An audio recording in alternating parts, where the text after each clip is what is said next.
record. So we're recording now. So everything Nice. you say may be used against you in evidence. And now I'm joking. I'd like a um, lawyer. I need an attorney present. no, I'm not trying to get you in trouble, but I agree with you about I definitely agree with you about the whole thing with not going after these individuals, these types. Um, not we won't slate them in a personal manner. We'll keep it professional because I suspect a lot of them are like we'll call him Mr. M. They want you to get not they want you to do stuff like that because Hmm.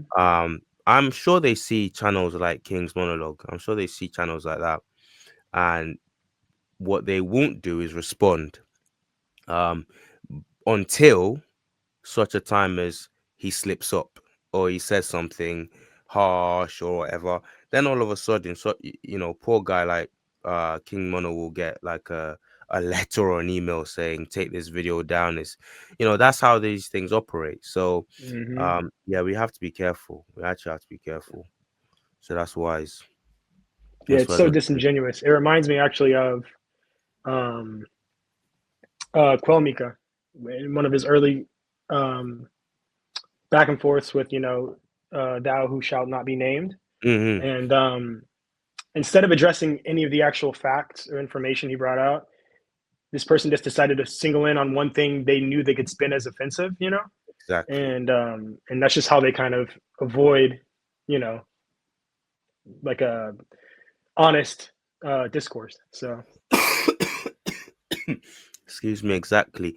hmm I've called my channel Melanin Intel because shout out to I can't remember his name now. It's been a long time. You know what I'm talking about. I think he named our chat Melanin Intel, didn't he?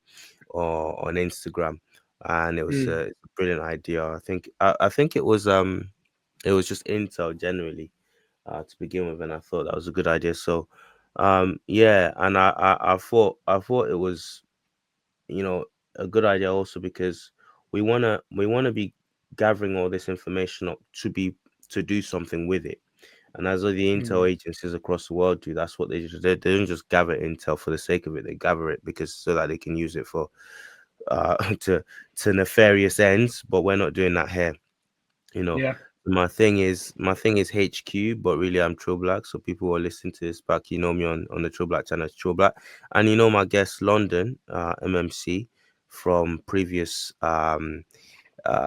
what should we call incarnations. He's been on the channel before.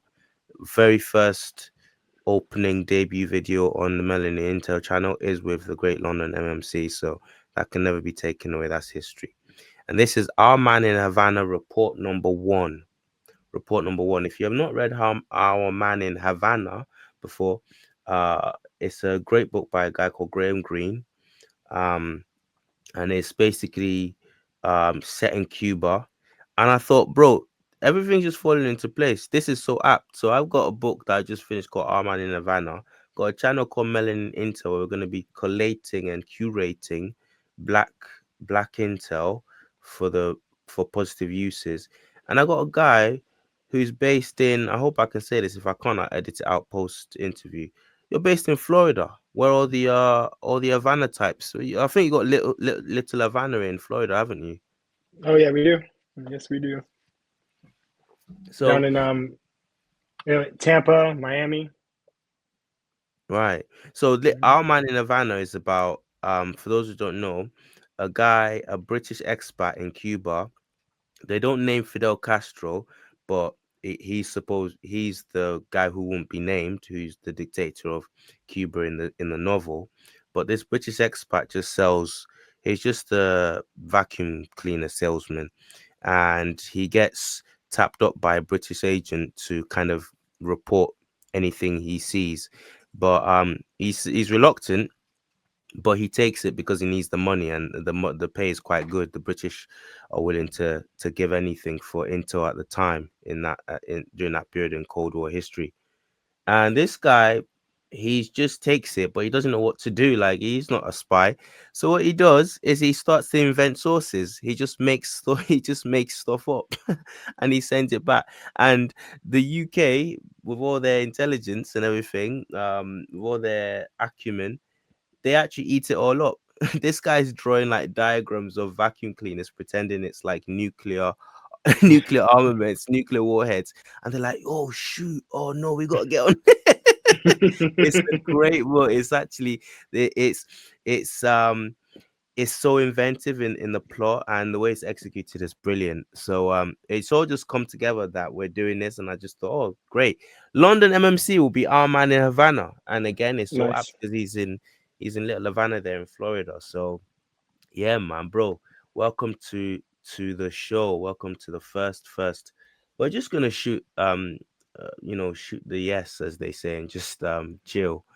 Um, Nice. I wanted to ask you first before we go into this, right?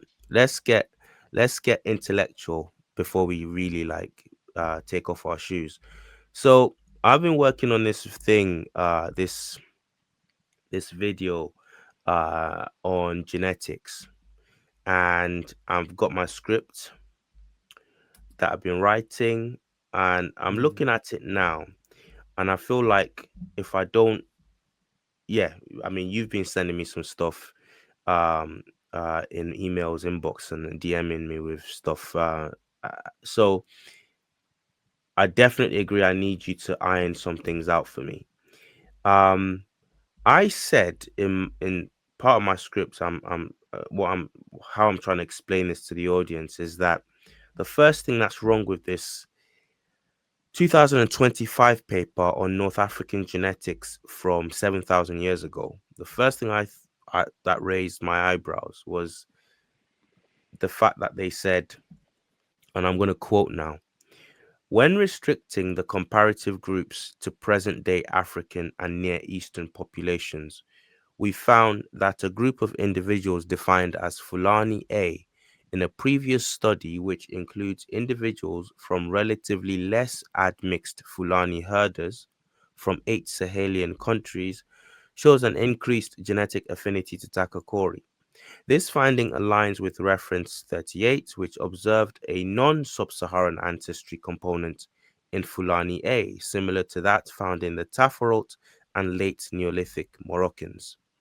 So my commented on that, and I said, and I need you to help me understand this, that if I'm going the right way in my thinking, London.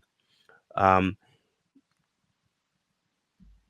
I said this seems like an attempt to save face, what they've done in this 2025 paper, while poisoning the well at the same time.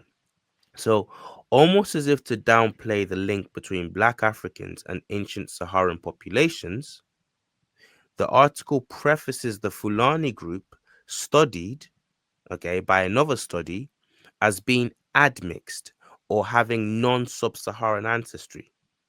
But if you've prejudged genetic data of indigenous Africans to be of non-sub-Saharan admixture prior to concluding your analysis, you are always going to conclude whatever link you find between ancient populations, which you claim are divergent from sub-Saharans, you're always going to conclude that whatever link you find between those populations and present sub-Saharans, you're going to say that that is, oh well, it's because of the non-sub-Saharan element. Mommy A is non-sub-Saharan. We know that. Oh, these Fulani genes are similar to Mommy A's genes. Oh, therefore, these Fulanis are admixed or non-sub-Saharan. Do you get what I'm trying to say, London? Am I off Yeah. base there? Not at all. Not at all. Um, man, I don't even know where to start with this, but basically, Anyway, remember, we're not. This is like just no, it's just yeah, no, it's just the labeling is so the labeling is very unscientific. It's crafty because as you said, like they're assuming that this genetic variance in these African peoples is somehow not sub-Saharan, um, and that the Tafaralt, the Takarkori, ancient North Africans, that they are admixed with this Eurasian um, component. And we could actually just dead the whole thing, and we won't though because it's not fun. But we could dead the whole thing and say it doesn't matter because all of these people, all of these late Stone Age, Neolithic people, Eurasian, African, Sub-Saharan African, they would have all been black. So we could actually just dead that there, but we won't. I think when they, so the Fulani thing is funny because they obviously almost sit in the middle between your quote unquote Sub-Saharan and your ancient North African genome, right? So when they try to say that there's no Sub-Saharan component, and then they say that the Fulani are share affinity, they're already admitting that there is a Sub-Saharan component. But the labeling is what bothers me because essentially what they're saying and what I can kind of agree with is they're saying, okay, well, the ancient North Africans and your modern day or even you can say your ancient Sub-Saharan Africans and your ancient North Africans diverged however many thousands of years ago. And then they diversified, right? But what they're trying to do, which is disingenuous to say that there was no genetic drift, but we know there was. But still, even with limited genetic drift, of course, these two populations would diverge. That doesn't mean now that they don't share affinity with each other, and that doesn't mean that they're now phenotypically completely different, that these people aren't black anymore. Same thing about, if you want to believe back migrations from Eurasia into North Africa are the things that introduced like pastoralism and all this, and the things that introduced this Eurasian chunk of DNA into your North Africans and your supposedly your Fulani. Even if you want to believe that, the osteology, the bones, the artwork, right, the rock art, like at I think it's Wadi Sutra, or the what is it, the cave of swimmers. Yeah, it's Wadi Surah. Yeah, you're right, Wadi Wadi Surah. Sura, that shows pastoralism.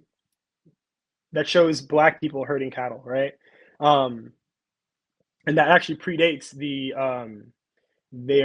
scientific communities when they've dated that Eurasian back migration that introduces pastoralism. That rock art actually predates it by I'd say like roughly 1,000 to 2,000 years.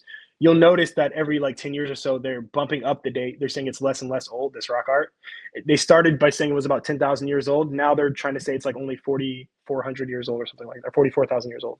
So regardless, this is the real thing I want to hammer down. This supposed Eurasian chunk of DNA, it isn't Eurasian. It's been being labeled as Eurasian because this ancient North African group is essentially the group that is your out of Africa group, that goes into Eurasia. They're the progenitor of your modern Eurasians. So essentially, when they go into Eurasia, there's a founding effect, right? They create a genetic bottleneck. Therefore, all of your descendants out of Africa are going to be based on a very specific genome that these ancient North Africans and Northeast Africans introduced into Eurasia. So any genetic analysis you do now of modern Eurasians and modern North Africans that are essentially Eurasians that came back in much more recently, if you're talking about fair-skinned individuals, of course, they are going to pull more towards your Takarkori or your Tafaralt because they're the progeny of them. They have a much more homogeneous genome. So, of course, if you compare that with your Sub-Saharan Africans, who are the most genetically diverse people, and you only use a few populations on top of that, of course, you're not going to see such strong affinity because we represent such a broad, diverse genome, if that makes any sense, to use their terms of Sub-Saharan. So it's not a Eurasian chunk.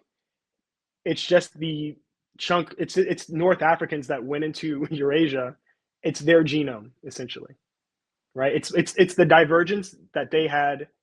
Um, um, it's that divergent difference that they had as opposed to sub-Saharan Africans, quote unquote, that stayed in Africa, right?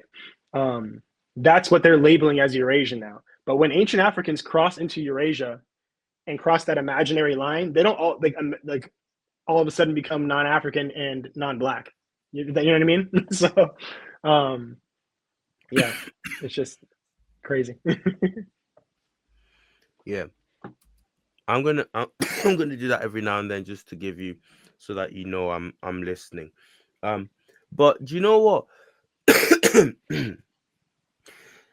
um, Shout out to you. Just let. Why are you so good at this? Why are you so good at this? Just for the record, just in case. Um, I want to put this as a flex. In the just yeah, just because I want people to know why you sound like you know what you're talking about. What's your background again, for those who don't know? Yeah, so I'm studying anesthesiology right now, but um, I mean, I've been a nerd my whole life, right? Like, so, um, gifted classes and all that stuff, right? And honestly, anybody can do this. I think it's really just a matter of self confidence, um, critical thinking, um, and I think when you grow up around people that become doctors, scientists, you're able to kind of gauge, oh, these people aren't, I a lot of the people I know now that are doing things like this, um, I outperformed them when I was in school. So Mm, I have no insecurities when I'm reading these things. I know that with um, enough critical thought and education, you can learn anything. So um, I actually encourage everyone to take on the role of the rogue researcher. Now, obviously, there there are things that you do have to really hunker down and educate yourself. Um, but these things aren't beyond, I think, anybody's capacity. I think we just have this, tendency to appeal to authority and think that they are when they're not. You sit there and and in the words of Comedy Verse, you go ahead, you comb it, you look at these things with a fine tooth comb. I think the inconsistencies are glaring. So I really don't think it takes a certain background. Um, a lot of this stuff has been done. A lot of the greatest work, as far as reclaiming Black history, has been done by people that sit outside of the fields that they're critiquing. So, um, while I do have like a background in medicine and things like that, um, it's not necessary.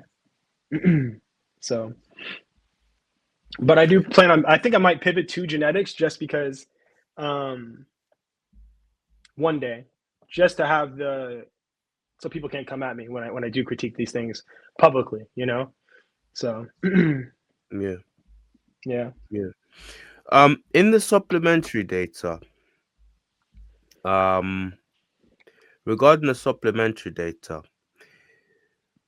I think Kamji was explaining it to me as, well, actually, I can't remember what it was explaining it to me as now. But let's say, let's call it rough work. Yeah. Let's say it's the rough worksheet um that you will get, um when you're doing a maths paper, back in the day, you have a rough worksheet and then you have your examination paper, right? Don't know what system you grew up with, but I'll just assume that you did the same thing. Is that what the supplementary paper is? Like your rough worksheet that you might need to, like, the marker or the examiner might need to look at to see, oh, this answer's a bit off. Well, how have they got here? Is that a correct analogy? Exactly. I'd say that the supplementary data is not just the rough worksheet, but it's all of the test questions as well. It's all the test questions, all of your all of your rough work. It's all of the data basically before procurement. Um, so what you see with a lot of these studies is the main article will be saying one thing, but then you go back and you look at the actual supplementary information, the tables, the data, and you realize, hey, that's not those things aren't adding up. You know, I can see all of the data here, but their conclusions aren't adding up. So yeah, that's a great analogy. I'd say yeah, it's the your rough worksheet, but it's also all of the questions that the exam has given you as Or well. it's even better that you say it's where it's got the, you said it's not just the rough worksheet, but it's also got the, what was it, the test questions? Or how did you put it just now? Yeah, yeah. Hmm. Yeah, that's even better because if without that supplementary data, you don't know what questions they've asked. Um, and when Kamji explained that to me, I was like mind blown because if you actually look at the supplementary data as expounded by to me and members of the Trill Black channel audience last week or whenever it was, it shows something completely different to the conclusions that they were trying to draw in this paper. So you can set your screen up to present again if you've got the paper with you there. If not, that's fine. But the supplementary data actually said, again, you've got PC1 and PC2. PC2, if you look on the graph for this, uh, the graphs presented in this paper, PC2 represents the mummy that they could get the most genetic coverage from. PC1 is a supplementary mummy to carry on using the term. But PC2 is he's the main shiz. He's the guy they could get most genetic data from. And every time they showed PC2 every time they showed the populations on a graph as compared to Takakori mummy PC2, the groups that clustered closest on the graph were to Takakori PC2 were Sub-Saharan Central Africans and African, Central and West Africans. pastoralist, East Africa. Go on, take the floor, please. Oh, I'm going off of memory because I'm not looking at the study, so I'm agreeing with you. Yeah, but you're cooking, so continue. But yeah, yeah. Let me, unless I've got something wrong, because I actually tried to yeah. Let me put this up. Actually, let me put this up, and then you can talk me through it. Um, Yeah, because I don't know and then how they after can get. that, I don't know how they can get away with this, London. I just don't know how they yeah. can get away with this. Um, and I'm gonna try something, but it may mess me up, so we'll see what happens because I basically have everything for oh nice, perfect. So can you see that on the screen? Yeah. So we're looking at Takakori down there. PC2 is on the, I forget my basic maths and algebra. This is at x-axis, isn't it? Horizontal is x-axis, right? Yeah. Right. So on the x-axis you got PC2 and you got Takakori right there, and you got East African uh foragers, East African 1A. This is East African pastoralists, all near Takakori's base there. Look how close Central African foragers are to Takakori. Hmm. Look how again not far off West Africans are, but Central African foragers.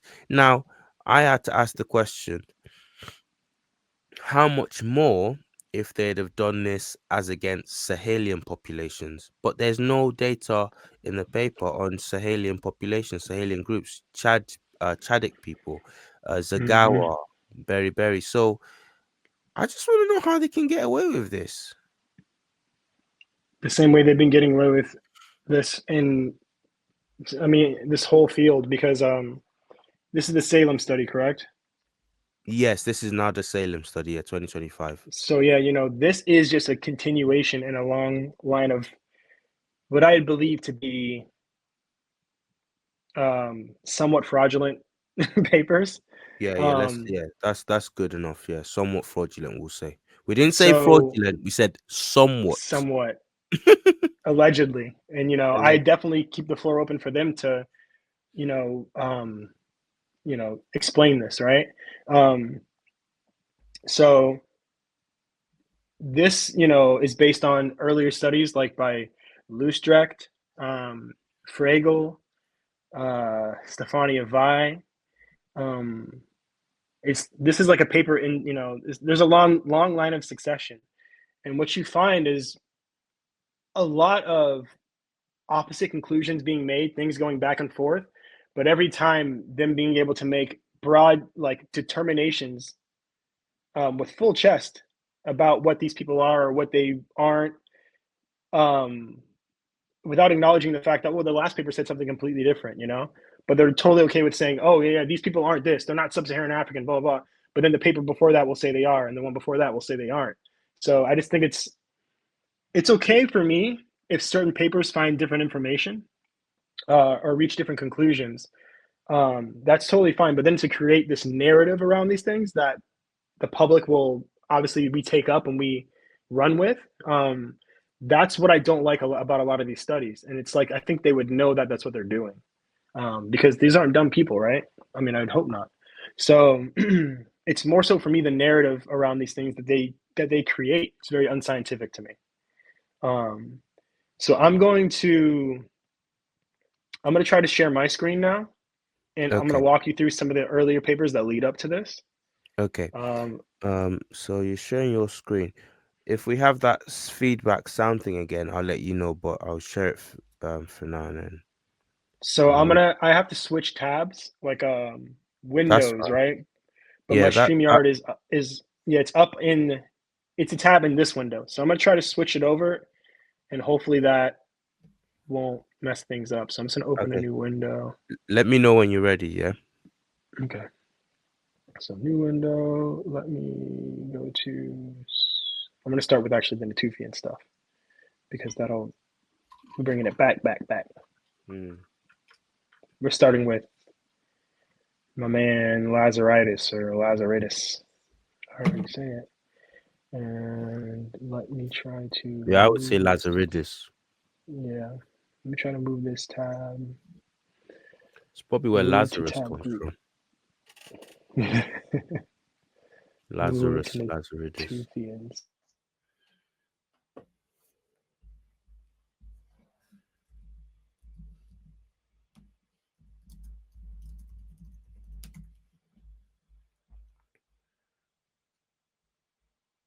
Oh, okay.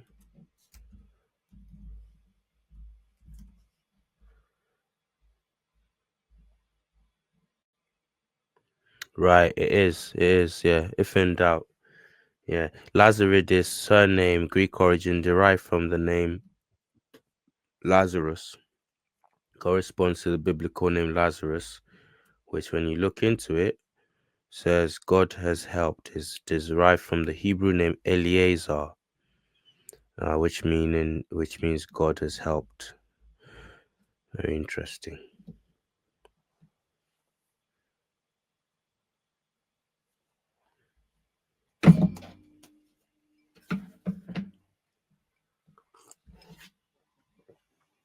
Somehow view. Right, you're back. Okay, All you right, there ready? we go. Got it. All right, perfect. So let me I'm always amazed at how well Americans can do English accents. you're talking. Look at your British actors killing American roles. Yeah, But well, yeah, because I can only do a little bit because one of my best friends growing up was from Weymouth. Um, okay. yeah, and Did he go back I'm or a, did he stay? He stayed in America. he stayed, went to the Marines and all that. I have, that'd be a funny thing to talk about sometime because I'm sure you grew up with similar types of people being in London and Ireland. Oh, go on, talk Um, about it. Talk about it. he's a Chelsea fan. I don't know if that says something about his character, but Scumbag already. Oh, straight off the bat, scumbag. yeah. So you know, to be fair to him and his parents, I don't think Weymouth had many black people. So when they came down here, just growing up with them and like the things that they would ask me or the things they would say right here were unreal. We're around the same age. We're in our mid-30s, right? Let's just Yeah, leave it at that. So we're 90s babies. yeah, Um, but when you said Chelsea fan and he's around the same age as you, he's the same age as you as your friend growing up. Let me tell you all I know about Chelsea fans. First of all, they're the most that you can throw them, a lot of them anyway, a lot of them. Now this guy is a white dude, so probably not. But any sort of second generation kid from the UK who supports Chelsea or Man City, they're plastic fans. They're not they came off the back of Abramovich, that whole Chelsea got money era, which yeah, then gave birth to City doing it with the Arabs. yeah, So automatically, like and also even if their family was Chelsea fans before, like they weren't Chelsea fans. Like even if they're like indigenous Brits and whatnot who've always been like these kids that had no chest in school. When I went to school and they had no, they said nothing. They kept quiet. It was only like after Abramovich bought them, or they like maybe a season or two before Abramovich bought them because they had Good Johnson. I don't know if you remember that era, Good Johnson, Hasselbank. Yeah, maybe they were doing bits then, but before then they kept their mouth shut yeah. completely. And then afterwards, they want to get brave and mouthy about talking to people like Manchester United and Arsenal. Get out!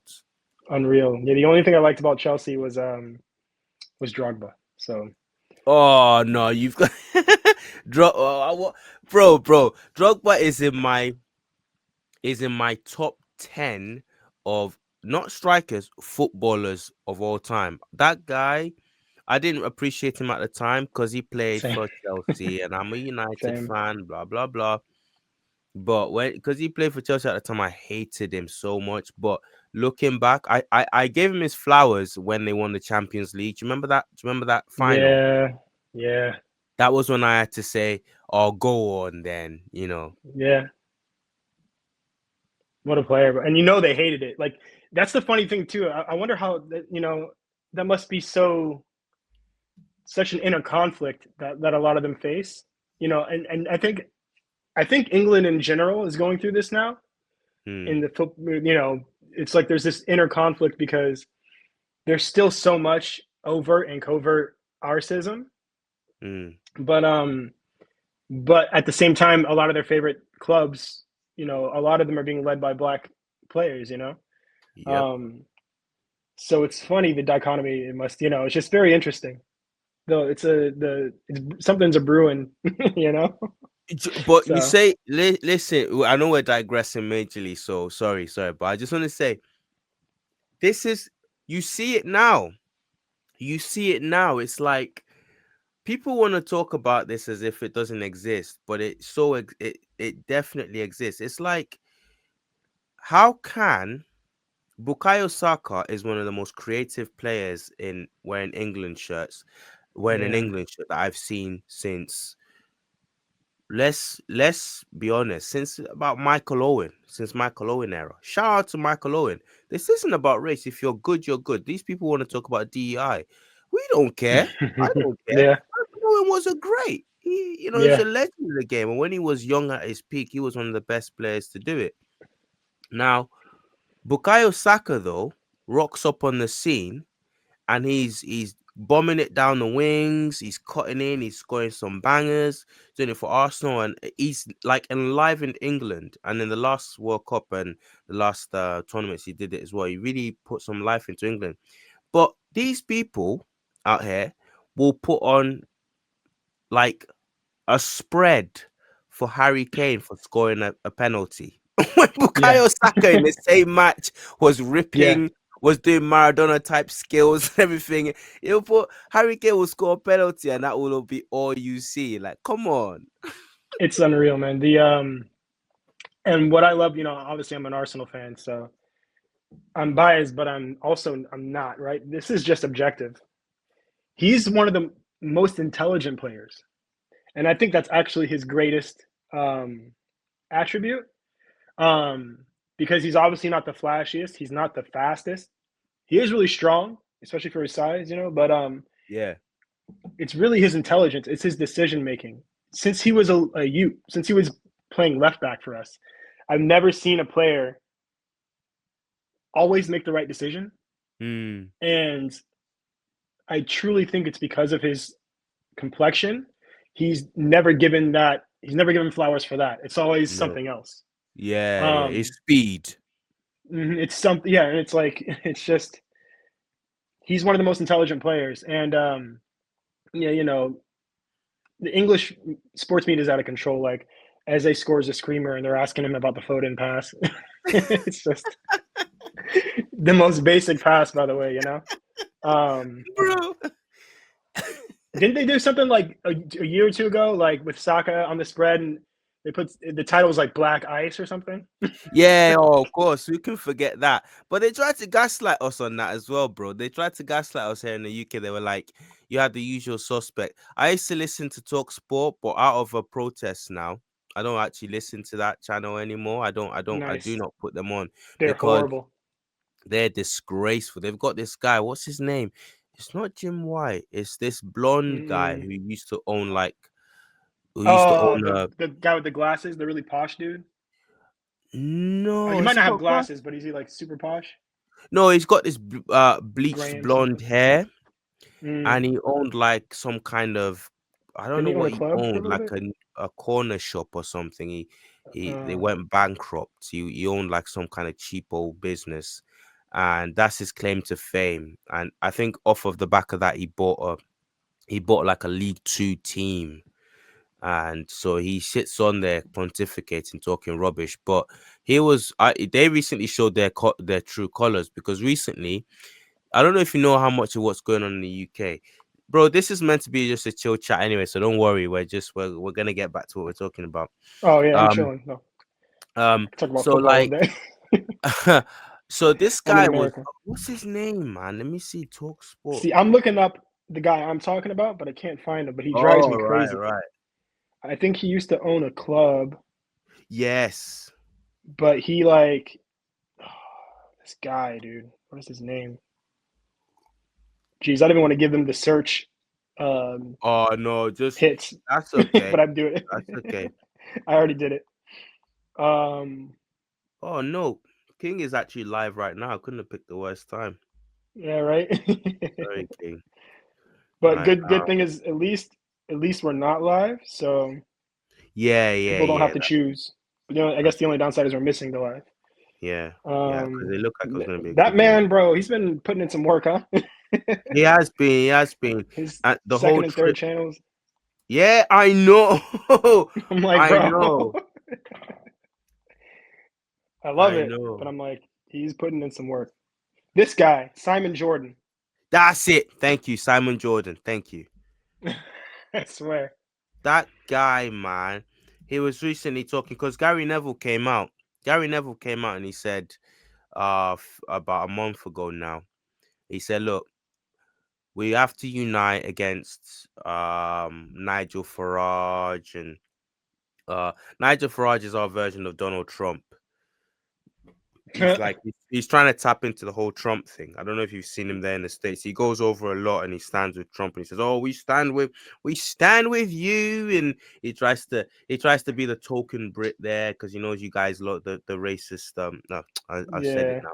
The Rists uh yeah, MAGA folk in America love that stuff. Oh, there's a Brit who thinks like us, and he's got a posh accent. So he goes there a lot. But Gary can't Neville was stand saying, him look, either. this guy's he's just this guy doesn't care about anybody. He's just using this migrant crisis and this Yeah, whole like he's using all of it just to get power. He's using it to divide people. and the backlash he got. Now, talk sport is a sports thing. I don't mind people talking, going very off topic and talking about politics, but like, if you're gonna do it, like, actually don't misquote people and defame people. Gary Neville wasn't. He didn't. He wasn't trying to divide anyone. They completely had an orgasm because he said, um, something. I think the phrase was, um, something like "old white men" or something, but if the shoe fits, bro, who's causing the division? Nigel Farage is an old white man. He's an old white man, and he's tapping into like a Yeah, certain he's demographic amongst old exactly. white men that Hmm. and that's what he's doing. So how are you? How else can these people want to talk about facts? Not feelings don't care. Feelings. About, facts don't care about your feelings. But that's exactly what Gary Neville was doing, was stating what was happening. For the most part, it's old white men who have a subset of them at least, So like what, he can't say that? It was and they just went in on him. They went down on him. Gary Neville's irresponsible with his comments. Um saying this, that, and the other. And I thought, you know what? That's wrong. That's wrong because Gary Neville did the best. If you look up that clip, he did his best to kind of make it about let's unite, let's stop all this like picking this group off against that group and whatnot. Did you hear about it? No, and that's crazy to me. If they're coming for Gary Neville, that's what you know, because like he's not, from an Arsenal perspective, right? When I hear his commentary and stuff, a lot of the times he falls into that general English, saying things that are adjacent almost to like you might not be on the right side of history with this one, Gary, but I understand you're a Mm, United player, whatever. mm. So for him to like, for one, shouts out to him for calling that out. I didn't know he had it in him. I don't know his political views. But for them to be going after him, he's not like a liberal, whatever. So for one, that's pretty surprising. But also, Nigel Farage, just like Trump, they don't care about us. They're. I don't think Trump is a Republican or a Democrat. By the way, I think he's just No, a no. he's a meist. So it's just yeah, they're taking advantage of a very, like you said, you talked about facts not feelings, right? It's the pot calling the kettle black because they are by far, they like to label the other side snowflakes, but I have never seen more whining than, right? They will break the internet over a Little Mermaid casting, and they want Bro, to call the it's Little crazy. Mermaid is set in the flipping Caribbean. She should have been black. I'm that I see. Yeah, I know. It's crazy. It's She crazy. should have So been black from the beginning. it's It's crazy. So I mental, man. just the It's amount of like, I don't even sorry. know where, I don't, we're old enough to like remember where things weren't right, but like there was decorum, there was structure, there was some level of accountability. But what we're living in now is just this wave of like mis and disinformation and spin, and it's mind blowing to me. So much so that some people I know have completely fallen for a lot of this stuff. It's just the lack of, I guess, media literacy and overall education, especially in the states. If you it's bad enough you're dealing with it in England, because I feel like you guys do a little bit better as a net whole. Not much. I think you guys are really just our older cousins. I think you're Bro, almost let just me as dumb as tell you us. about that. It's worse in England. You know why it's worse in Mm, England? Because you're gaslit into oh, there's no racism here. We had no slavery. We had no mm, you did. You just outsourced your slavery. You did it to yeah, you outsourced it in the Caribbean and you're still doing it now. You're just a bit more the British are oh, they are refined at whitewashing. At making the and I use arcism white is stewed to perfection. yeah, sorry, artism. They're they're refined in outsourcing and whitewashing their Mm, negative aspects, and then they gaslight you. What the British do, you Americans are like they're like wild cousins. That's what you guys are. You're the ones that were like, we're just gonna let the family business, everyone know the family business. They're the ones that are like, guy, you need remember the Godfather? You ever seen the Godfather? Oh yeah. Do you remember the scene in Godfather 1, okay, where um the dad, the Godfather, Don Corleone, is sitting and he's talking to this representative who's like trying to say we need to let us have some of your judges and whatnot. And you still got the whole family together. Then Michael's still a nobody, but you got remember the eldest son, this blonde curly haired guy. Remember when he was always the hothead, wasn't he? Remember when he got funny and he tried to take over the negotiations and his dad had to be like, chill out, man. Son, take a back seat. You had to give him a signal. That's you guys. That's America. Don Corleone is Great Britain. Don Corleone is more refined with his gangsterism. And Mm-hmm. you guys are like the blonde, shoot at the hip kind of guy. Because it's still here, but the British have a way of like I've had a woman refuse to take. I don't know her from Adam. Okay. All right. A white lady across the counter. I stretch out my hand with cash, okay? And this woman, it happened not once, not twice, about 3 times, different occasions when I've gone into this pub. She will not take the money from my hand. Like Mm, COVID is gone, bro. COVID is long gone. She will bruh. not take the money from my hand. And it's not just COVID, but like other people, she'll just take the money from their hand. She won't take the money. She won't even go as far as to say, "Can you leave it on the thing?" She'll just look at me funny.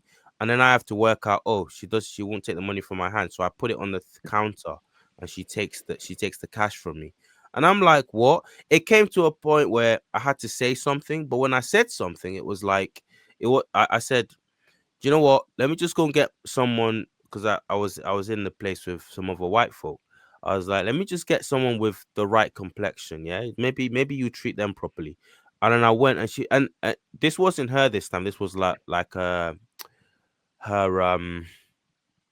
her her lackey, who was there seeing the whole thing.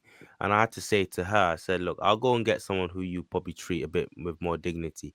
And at that point, that was the point she went, excuse me?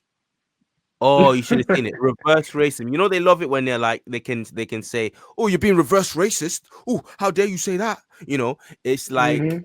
you should have seen her face. I was like, "Yeah, I said that. You heard me right." Because there's no excuse for you not answering my questions properly, not taking Mm-hmm. the money from my hand, and anyway, the whole thing just descended into a gaslighting thing where she was like, "Well, I don't." The pair of them, they were like, "We don't know what you're talking about. We're so offended that you would do that." That's what the British are. The British are very good at like not showing you their teeth, but like Mm-hmm. nipping away at you regardless. Biting away at you, and I think that's worse than what you got in America. Because I can handle a dude saying, if you come across my lawn, I shoot a dirty. I will shoot I will shoot him all day long. That whole, get off my lawn, you dirty. I don't very That much kind of like thing. blacks. Yeah, yeah, yeah. That kind of thing. I'm happy with that. In fact, that makes me laugh. I'll be like, yo, I thought you were in a. I thought this.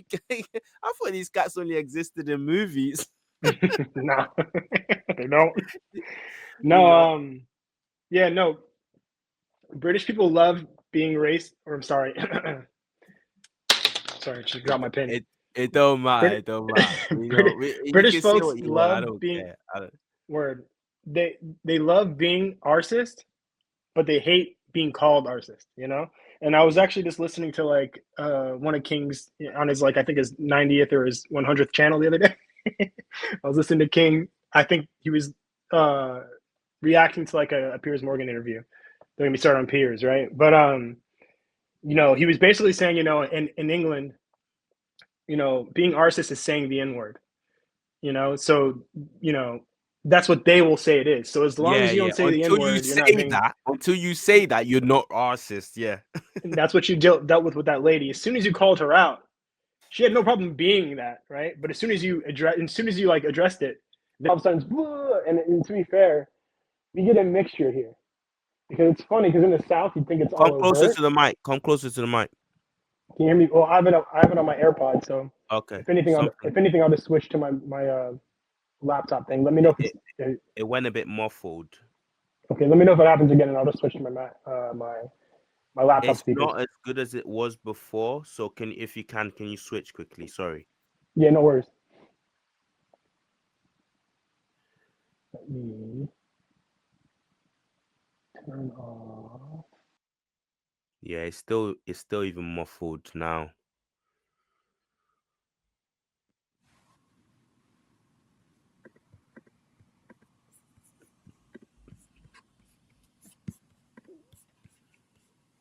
Hello? Yeah, yeah. That's better. Are you getting any echo? Like, can you hear yourself? Because No, no, no. This is cool. I can hear you properly. perfect. Yeah. We get we get a nice little mixture of that down here in the South, right? You'll get your overt stuff, but you'll mostly get arcism just baked into every interaction, throughout the day, microaggressions and all this. But then if you ever address something a bit, oh no, honey, like I'm not being arse. I couldn't be arse. Like you'll get all that. And I'm like, everything you're doing is. I went to school in we said I'm from Florida. But I went to school for a little bit in Kentucky. And Florida is not the real South. Like there are pockets, especially North Florida, but Kentucky, that's like stepping in a time machine and going back in time. Um, Literally, the town adjacent to mine is a town where they elect a dog as their mayor every election, right? Literally, I think right now it's like a pug or a hound or something, right? And it's probably doing a bang up job, probably better than humans. But Mm, this is how country it was. Like I'm talking about, I was hanging out with my friend who was from there in trailer parks and stuff, and there is where you'll get your more overt stuff. Like they'll just say things. You're like, I'm right here. I'm here. It's crazy you just said that. But yeah, I would say Bible Belt down here you get your gaslighting. You get some mm, of overt stuff, but you get you know a lot of gaslighting, and then obviously the other side of the aisle, right? The liberal side. Like you said, sometimes it can be worse because it's a wolf in sheep's clothing a lot of the time. So, mm. and sometimes you'll never know until you start pressing them on certain things. You're like, oh, okay, it's in there. Yeah, yeah, yeah. Yeah. Yeah, but yeah, King is right on that. He's bang on the money because yeah, until you actually call someone the N word, okay, no, let's stop right there. What am I doing? I have the perfect example for you for that. Mm. So I'm walking with my kids, my beautiful, beautiful toddlers, and I'm with my missus, and we're just out in the park, in a local park around here, and I'm on the footpath, and what you guys would call the curb. I'm on the footpath, and this guy does a beeline. I think that's the proper use of that phrase. Does a beeline. He's on the grass, but he goes out of his way to make sure he's coming towards me. Right. And then I'm like, that's odd. I'm not gonna like. I don't know what's happening here, but this is all happening in like a few seconds. So, but you can have all these thoughts as things are happening in fast motion. So I'm like, what's going on here? Anyway, I just stand my ground, and the guy just shoulder barges me as he goes by. Now, mind you, I'm like a mid-30s, fairly physically fit looking individual. I'm no Ronnie Coleman, but I look okay. And this guy just shoulder barged me, and I'm like, dude, like I don't understand. Anyway, I shoulder I put in some force back because I could anticipate it. Okay. Yeah. The guy said something like, I can't remember what he said, but we got into an altercation. And this guy's looking like in his 60s, early 60s. I think this guy, the audacity, the privilege of this guy to think he can get away with doing that with a stud like myself, and nothing will happen to this guy because, he got the complexion for the protection. And I so Exactly. I didn't back down. We get into I was like, can you what you had all that space and you decide to just barge into what's going on with you, man? So we're back and forth talking. And this guy he said something akin to, if I wanted to disrespect you, I call you what you are, you dirty N-word. So that's what he said. He said, so, but mind you, I'm not censoring him now.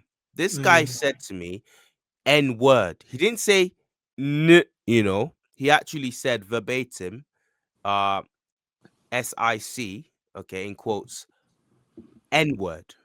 So Oh, wow. literally, he wanted to say the N-word uncensored, but he in real time he said you dirty N-word. Okay. And I'm like, that's your dude. What did you just call me?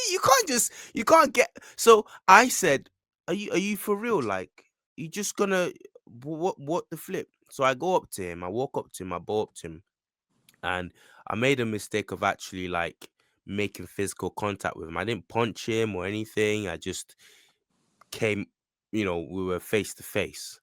And just the little contacts that we had, I can't remember whether it was my head or my hand, or can't remember exactly what it was, just pushed him back. Okay, now he wanted that, and as soon as I saw that, I thought, you know what, come on man, you got a legal background there, that is, chill yourself out, chill yourself out, because that's what this kind of person wants.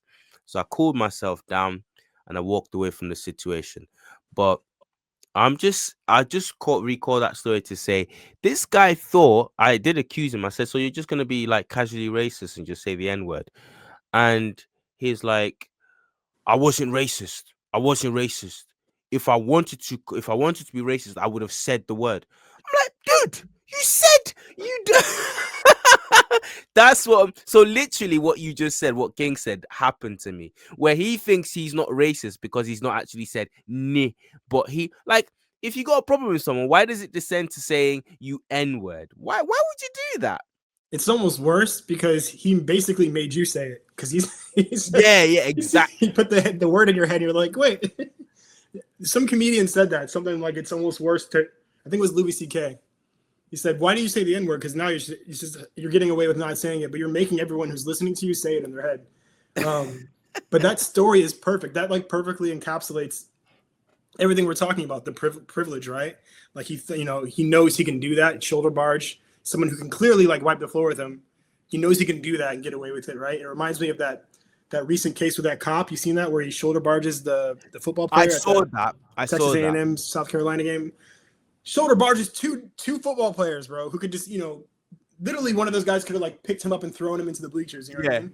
Yeah. Does it full confidence, and then turns around and starts yelling at him too. Crazy, right? So that in a nutshell is exactly, it encapsulates everything we're talking about: the privilege, the fact that he can completely act in a narcissist way, and because he didn't literally say a word, the behavior doesn't matter now, or it's not what it is, and then he can gaslight you at the end. Yeah, we're just dealing with I use words like disingenuous a lot and all that, but to be honest, to me, all this stuff is just evil. It really is. Because I could never imagine doing things like this to people, and then doubling down on it as well. I couldn't. It's not in me. I don't understand how some of these folks operate, to be honest. I'm going to try to share my screen because I wanted to show you something. Good. Because we were talking about before we get on the back on the. Let me know when you want me to add it to the stage. Before we get back on the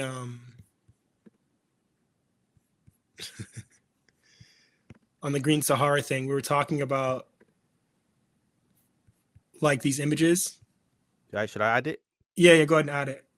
We were talking about the black ice thing with Saka. I don't know if you remember this one. Can you see that? Charles on no. Like it's obviously it's here too, but this is 2002, which is crazy. No, shut up. No, I just I made the screen wider so I could see who it was. Is it Charles Bark? Yeah, it's Charles Barkley. No way. Yeah. Every black kid thinks the only way can be this is a terrible thing. Yeah, but like you can't be doing this. I don't care. You cannot. Yeah, you can't be trying to give an inspirational quote. dressed as Kunta Kinte and shit. It does not excuse it. Sorry, just because like you said, we put Charles Barkley's inspirational quote there, so therefore we can dress him up in like in some coonery type. Yeah, exactly. I was gonna say every black kid thinks the only way he can be successful is through athletics. That's a terrible thing. What's the other way? Dressing up like a slave? This is unreal. Oh my goodness. Yeah. Let me see if I can pull up that before we leave. Oh man. Oh my days. Let's see if we can find that Black Ice one. Yeah. Unreal. Black Ice. This is the one. Yeah. Crazy. But yeah. I don't know, man. And there's what's his face right there. There's our boy. Simon Jordan, right? That? I think that's the Simon Jordan guy I was talking about. This one. Yeah. Is he there? Let me see. What's his face? Is this the same guy? Yeah, because he's yeah. Mm-hmm. Questions media soccer using image to reports on England's also. I said, yeah, whatever, mate. Just doing some damage control, because he's usually the one that perpetuates a lot of this stuff. He is. So now he's gonna play a little bit of good cop, bad cop all on his own. Some rubbish. I mean, they just love it, bro. They love this stuff, man. Plain awful. I mean, it's crazy, right? The only reason they got that far in that tournament was because of people like this. So now they miss a few penalties, and now we're just gonna like destroy the guy was like 20, barely 20 at the time, I think. Yeah, crazy. Right. I want you to show me the Green Sahara thing, but let me just go. I quickly need to just do a number one. Yeah, is that right? Yeah, go ahead. Thanks, bro. Mm-hmm.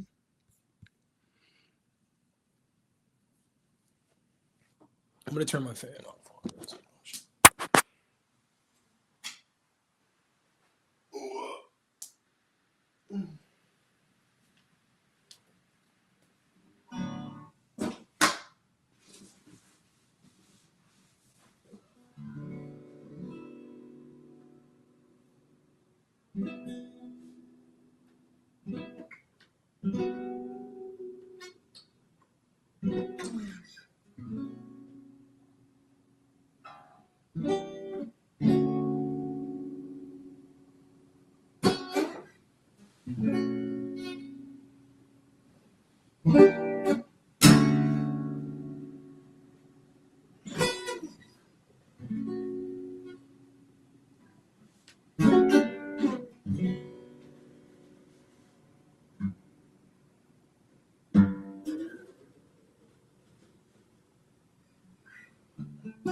Wow.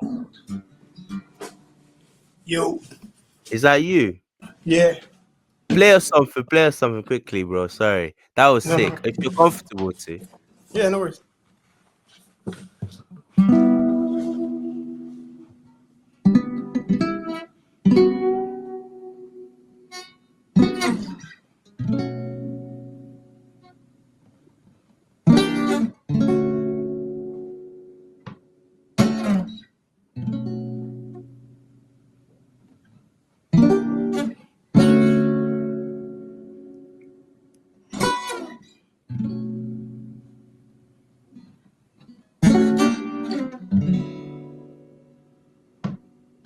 Do you know Rodrigo y Gabriela? Yeah.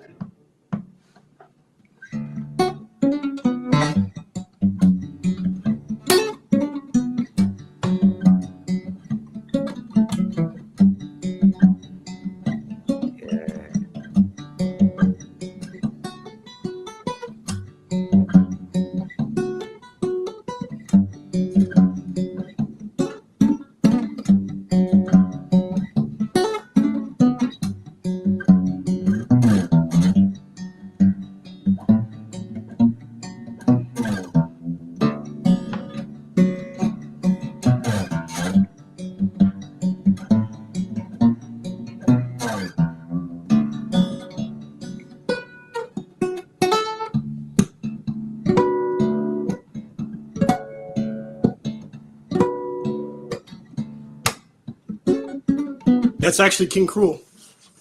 King what? King Cruel. What's that? Ginger dude from the UK. Really? Yeah. I just learned that recently. But yeah, no. Rodrigo Wow. y Gabriel. Man, I actually just came across one of their videos. Bravissimo, bro. Oh, thank you. Yeah, it's the more in me, bro. You know, the flamenco. Yeah, there we go. But yeah, no, I haven't heard them in a long time. Yeah, been it. Yeah, right. Oh no, literally, I'm gonna name my next guitar. It's gonna be black. I'm gonna name it Blackbird in honor of. Yeah, that's the way to go. That's the way to go. Oh. Okay. Let's so we can say we archive this. Go to the Green Sahara paper and quickly make the point you were gonna make. I think it was something to do with the Natufian thing. Oh yeah. So let's see here. Where am I starting here? Let me go all the way to him.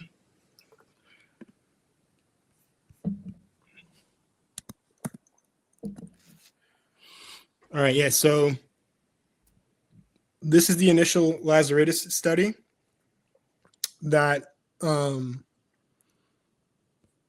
everyone else derives their whole Natufian haplotypes from.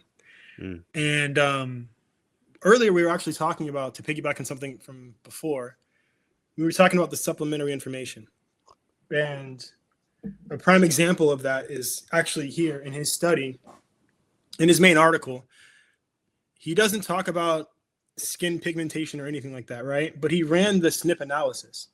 If you go to the supplementary information, you can actually find the, it's not in his, you have to download it in this whole thing, but he ran full SNP analysis on these Natufian individuals, but he doesn't make any inferences from it, even though he could have. He doesn't. So if you actually download those SNPs and then run them through, you know, your High-Risk-Plex or whatever. By the way, I have a point to make about High-Risk-Plex before we finish tonight. Obviously, it comes back as it'll show you, you know, if you're using High-Risk-Plex or something like that, that they would have been dark-skinned individuals. But he doesn't want to do that. I just want to point that out. Of course, we know they would have been because of the time they lived, right? So, but yeah, you can SNP. Just quickly define two things. What's SNP for the uninitiated and High-Risk-Plex? So yeah, those are the single nucleotide peptides. Those are the things that are going to determine like skin color, eye color, different phenotypic traits depending on if the actual things, the actual like alleles that, yeah, you know, if they're homozygous, if they're paired, whatever, they can turn and turn off certain phenotypic traits. So when they just tell us about haplogroup, which doesn't really determine anything. Anything. This, It doesn't determine origin, doesn't determine phenotype. right. It's just This is what uniparents. they could tell us about, that could tell us what the people we're actually talking about looked like. Yeah. Snip. And Hirasplex is just the tool they use basically to, you know, determine what phenotype these individuals might have had. But there's a lot of bias in that as well, which I'll explain later. And it actually goes back to even Cheddarman, because I will actually stand on business here and say with full chest that Cheddarman did not have blue eyes. I think that's something that they're doing deliberately because they want to separate this, you know, black European individual from black people. They want to make it seem like there's some separate breed of these dark-skinned, blue-eyed people that all disappeared, some weird race that just disappeared. He was just a black dude, right?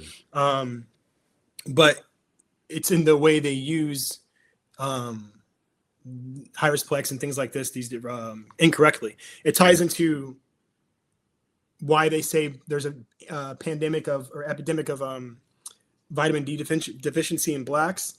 The same logic is being applied to the way they use these models to determine phenotype, because they're using European proxies to determine these things for people that aren't European, which I'll explain later. But before I even get on all that, can you see this study? Yes, I can see it. Okay, cool. So this is the original Lazaridis study, in which he talks about Natufian haplotypes and all this stuff, right? Before I go into this, what year? Yeah, before I go into the supplementary information. Sorry, what year? What year is this paper? This is 2017, but I think it was originally published in 2016. I think corrections came out. Genomic Insights into the Origin of Farming in the Ancient Near East, 2017. Yeah. Cool. Mm-hmm. All right. And let me just go to a point here.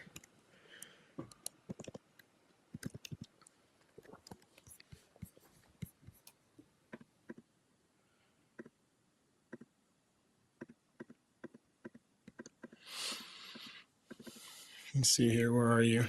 Be easier to find you. Extreme. All right, here we go. So here I just want to highlight Eurasia. So it says here, a population without Neanderthal admixture, this is in Natufians obviously, basal to other Eurasians, may have plausibly lived in Africa. Craniometric analyses have suggested an affinity between the Natufians and populations of North or Sub-Saharan Africa. As a result that finds some support from Y chromosome analysis, which shows the Natufians and successor Levantine Neolithic populations carried haplogroup E of likely ultimate African origin, which has not been detected in other ancient males of West Eurasia. Okay, now this is where the cap comes in, right? This is where the fraudulence begins, right? However, no affinity of Natufians to Sub-Saharan Africans is evident in our genome-wide analysis, as present-day Sub-Saharan Africans do not share more alleles with Natufians than with other ancient Eurasians. Okay, and then we'll keep going. We could not test for a link to present-day North Africans who owe most of their ancestry to back migration from Eurasia. So there are a few things going on here. Lazaridis is going out of his way to say these people weren't Sub-Saharan African, the Natufians weren't which is already weird. Why are you singling Sub-Saharan Africans out, right? And by the way, for all the listeners, I'm doing air quotes every time I say Sub-Saharan African. The term to me, it's outdated. Eurocentric. It's outdated. It's it's not even real. Yeah. So, so he's going out of his way to say they're not Sub-Saharan African. But then he's also admitting, but we didn't do parallel testing with modern North Africans we did test to see if they were or were not Sub-Saharan African, but we're not going to do that with modern North Africans because of their Eurasian back migration affinity, right? So they're not being honest here. This is like cyclical reasoning. So they won't test modern North Africans in the same way they will Sub-Saharan Africans, but they will turn around and then say like, oh, but the Natufians are related to modern North Africans, right? So I just want to make that clear. And then also here where he says it's because sub-Saharan Africans do not share more alleles with Natufians than with other ancient Eurasians. That doesn't mean anything. Okay, that's just saying that they're equally distant from other ancient Eurasians. Okay, but that's totally normal. Not only that, but of course, Natufians will have more in common with other ancient Eurasians because they are ancient Eurasians. You know what I mean? So they will be more affine to other ancient Eurasians as opposed to present day sub-Saharan Africans. So there's just a lot of backwards thought in this. So yeah, moving on. Let's see here. Well, let me go to his supplementary info just to show you what he found. Okay, so this is the good stuff, right? The stuff we love. Like you said, it's the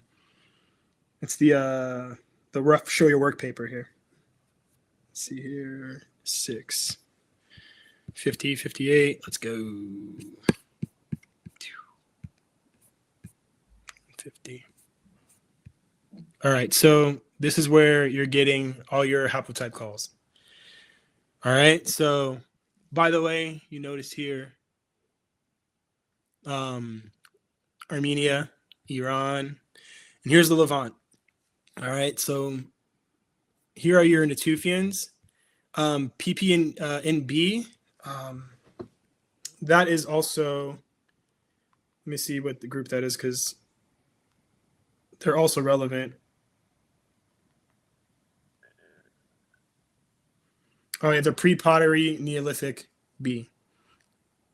So it's a Mesolithic Natufian culture. All right, so there's a few things going on here, and you can hear me, right? Perfect. All right, so first of all, you're seeing CT in Iran. I just want to point that out. That's basal to E, right? And then down here, you're seeing, these are the calls for your Natufians, right? And he's doing something. These are African haplogroups. These are African haplogroups that are actually concentrated in the Horn of Africa. Even though they'll try to tell you otherwise, they're most concentrated in the Horn, Southern Ethiopia, East Africa. So not North Africa, not Israel, not Jordan.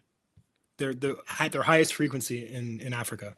And let's be honest, the Horn and that East Africa complex contain a lot of Africans or black people who look like you, have your very copper complexion with your kind of features. So again, not looking like, I mean, I've got bad lighting here. Not as dark as myself here, if you can see me, but a lot of them as dark as myself, if you can see me here. Look, you can barely see my pink ass lips here, but but a lot of people of bear in mind I am in the dark, guys, so I ain't no blickety black, but you know, not there's nothing wrong with that either, but you know, we're talking about people with London's black range, in the black range, in the range of black that London is in. That's that East Africa complex. Okay, that's all I wanted to say. Carry on, bro. Sorry about that. No worries, and agreed. And I've seen people darker than both of us combined as well. You know, like there's such a broad range of complexion down there. So you're going to see, this is what they call, this is the main call because it's happened twice here. It's funny because CTs happen twice as well, but they won't call that. They call this the Natufian clade, essentially. E1, B1, B1, B2. Now, if you can see here, he says there's an X here and then another subclade. What that means is that we're able to go as downstream as E1, B1, B1, B2, but we don't find these mutations. So it's neither of these clades, and it's not downstream of these. So basically he's saying it's as downstream as this, but it's upstream, it's basal to these, essentially is what that means, right? Now, this is what I find very funny. For this one that they couldn't, refine as downstream as they did this one, right? E1, B1 is basal, obviously, to E1, B1, B1, B2. They go out of their way, in my opinion, to make this statement here. Okay, it's E1, B1, which opens up the possibility for it to be E1, B1A, right? Which we know is what they like to call the sub-Saharan clade, right? So this call opens up that possibility. So Lazaridis is like, but it's definitely not E1, B1, A1. But that's E1, B1, A1. That's downstream of E1, B1A. So essentially, these Natufian descendants could have very well had an E1, B1A haplogroup. But what's also kind of disingenuous about even making this statement is that, of course, they wouldn't, because in the Natufian parental line, this didn't exist yet. This subclade didn't exist yet. So there's almost no point of even calling that out. It's a little bit strange to me. So yeah, but anyways, this is what they call the Natufian clade. And then you see two calls for CT, which is basal, which is definitely African, right? Like I said, now they try to associate this with Near Easterners and North Africans, but it's the most prevalent in the Horn and in East Africa. East Africa is its supposed origin, all right? And then you see it also with these pre-pottery Neolithic or pre-pottery Natufians as well. Like you see calls for E, right? You see calls for E1, B1, B1. So very African haplogroups still, okay? What about J? What's J1? J is the one is the haplogroup they usually associate with your more modern West Asians, right? And Arabs. Okay. And that's another thing I want to point out too, is when you're seeing modern Eurasians or West Asians with haplogroups like this, it doesn't mean that they own, like that is their phenotype is what this is. Of course, they're going to have haplogroups that are either downstream of this or mirror this, right? Or are branches from this, because like I was talking about earlier, that Eurasian chunk, they are the progeny of these black people, right? These are the out of Africa blacks that proliferate and populate Eurasia. So they're going to be downstream of these. Their genetic profile is going to look like this, because these are the types of Africans they come from. A lot of the so-called sub-Saharan Africans that stayed in Africa and diversified, they're going to have much more broader genetics that aren't going to look as similar to this, because we're so diverse from each other. So we're very diverse from each other, right? These black people and us black people. But they aren't very diverse because they all come from this black person. You get what I'm saying? But it's a bottleneck thing. It's a founding effect. Yeah. And they can then manipulate that to say this. You're not related to them. We are. Well, yeah, I mean, they're your daddies, essentially, long distant daddies, but you're not directly related, and they did not have your phenotype. You know what I mean? So, let's see here. And all right, so that's Lazaridis's initial paper that sets the groundwork for a lot of these things. But I want you to point, I earlier pointed out the fact that he said that there was no affinity of Natufians to sub-Saharan Africans, right? He makes that bold claim, full chest, okay?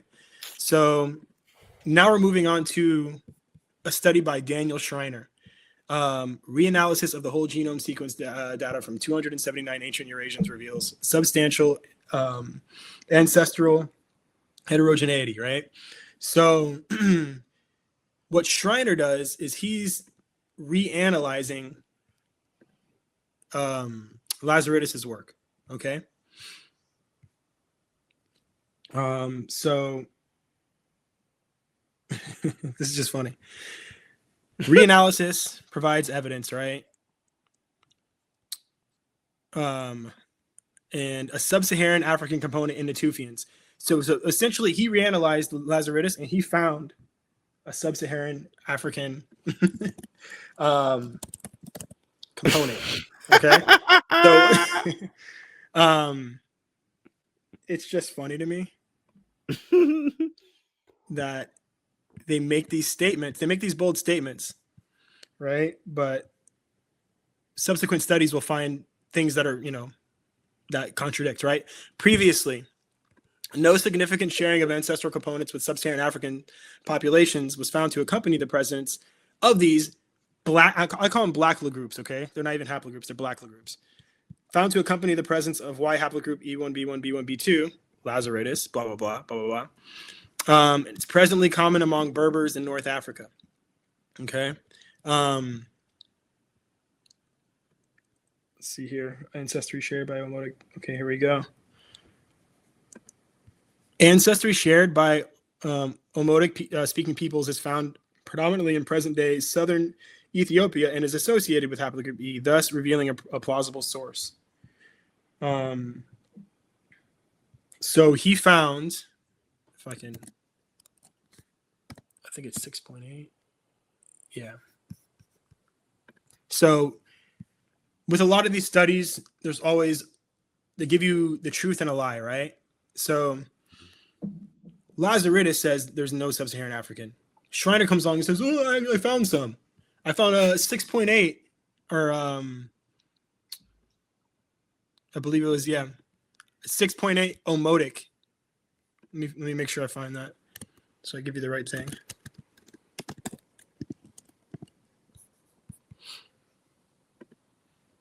Yeah, here it is. So I found this 6.8 Omotic ancestry in these Natufians. I did find that, but they're 61.2% Arabian, right? That's cap. That's cap, and that's using a term like Arabian is very disingenuous, essentially, right? So what they're saying basically is that they're 61.2% North African. This is what you always see labeled as, like, for instance, in Salem study as Eurasian, right? This is ancient North African, essentially. So this 61.2 or ancient Eurasian, it's not modern Arabian. But like I said, of course, modern Arabians will pull towards Natufians because they are the progeny, right? They're the descendants of these out of Africa groups, right? So look at that, listen to that. The transition from the Neolithic period to the Bronze Age involved the acquisition of principally Western Asian ancestry with smaller contributions of Southern European and Southern Asian ancestry. So it is like Vanessa Davis says, it is and that's really what Kamji says, it's the reintroduction through the back door, the quote scientific back door of the Hamitic theory. Yeah. That's all it is. Yeah. Exactly. Yeah, and they want to tie everything. This is proof, right, guys? If you're listening now, this is proof that some of you want to pretend like it's all in our heads and we're just too uptight and we're seeing monsters where there be no monsters. But this is proof that you don't know what you're talking about. Okay. And you are involved in some next level coonery yourselves. Mm-hmm. Because if you really open your eyes, you will see the game being played. It never went away. How does it go away? How can it go away? You have people running the show now whose fathers, okay, were alive and are still alive during the era when they said blacks at the back of the bus. Mm-hmm. So how does that doesn't go away because we passed the law? That doesn't just disappear. You have people waiting, biding their time to reintroduce this racist, rist, whatever sentiments, but through a different conduit.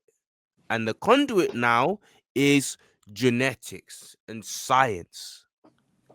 Anyway, sorry, London. Go on. I completely agree. Laws don't change attitudes and feelings. So, you know, let's move on to the next one here. Let's see here. Oh, session is timed out. What was this? You got the floor. I'll be right back. 2 minutes. No worries.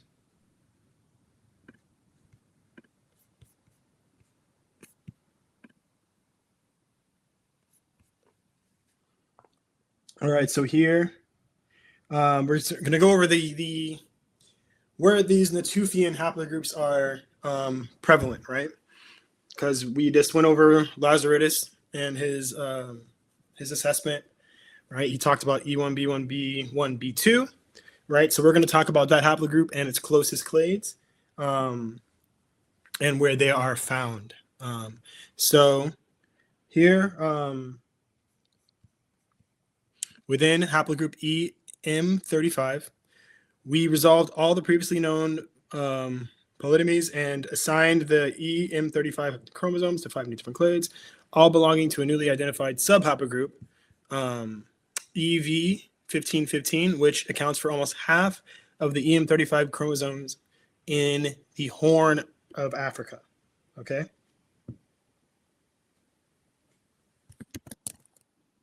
Let's see here. Say that again. So now I'm just going over where we find these haplogroups. Right. Okay. That Lazaridis, assigned to your Natufians.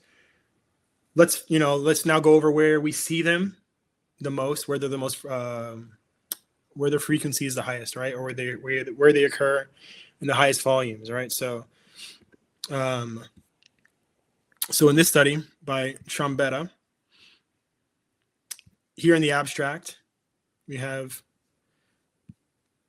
within haplogroup EM35, we resolved all the previously known polytomies and assigned all of the EM35 chromosomes to 5 new different clades, all belonging to a newly identified subhaplogroup EV1515, which accounts for almost half of the EM35 chromosomes from the Horn of Africa.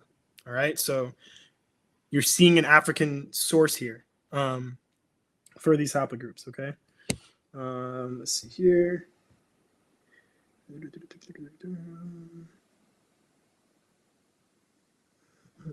And essentially EM35 is the daughter of E1B1B. All right, let's see.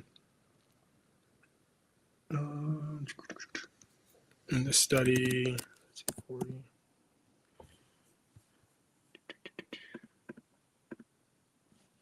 Let's see. 40%. All right. And I just wanted to read this part too. Finally, we identified a new monophyletic clade, which accounts for about 40% of the EM35 chromosomes from the Horn of Africa. I just wanted to keep on hammering that Horn of Africa. Okay. And let's see. Should I read this one here? Yeah, let's do that.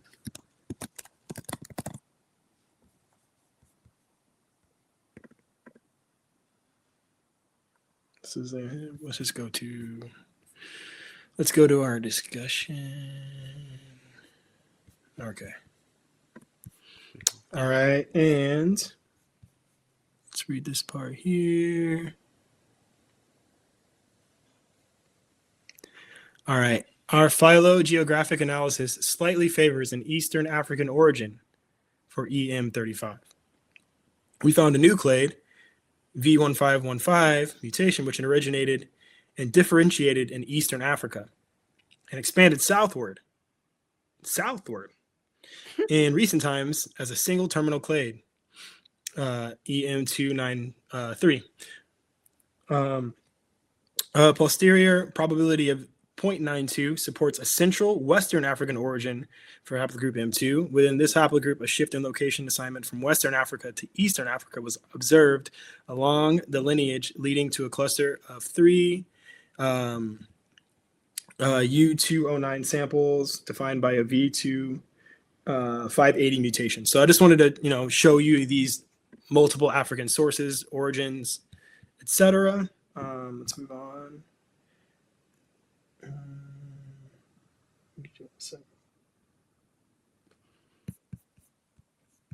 Let's see. One of the most interesting findings of our phylogeographic refinement is the identification of a new clade, which originated about 12,000 years in Eastern Africa, or years ago in Eastern Africa. This clade includes all the sub-Saharan chromosomes belonging to the former paragroup EM35, as well as the sub-Saharan haplogroups, and they list these. So an interesting find there, continuity between African peoples. Okay. Let's see here. The highest diversity. There's another part. Can I read that? Can I just read that quickly? Just so Yeah, absolutely. if I can.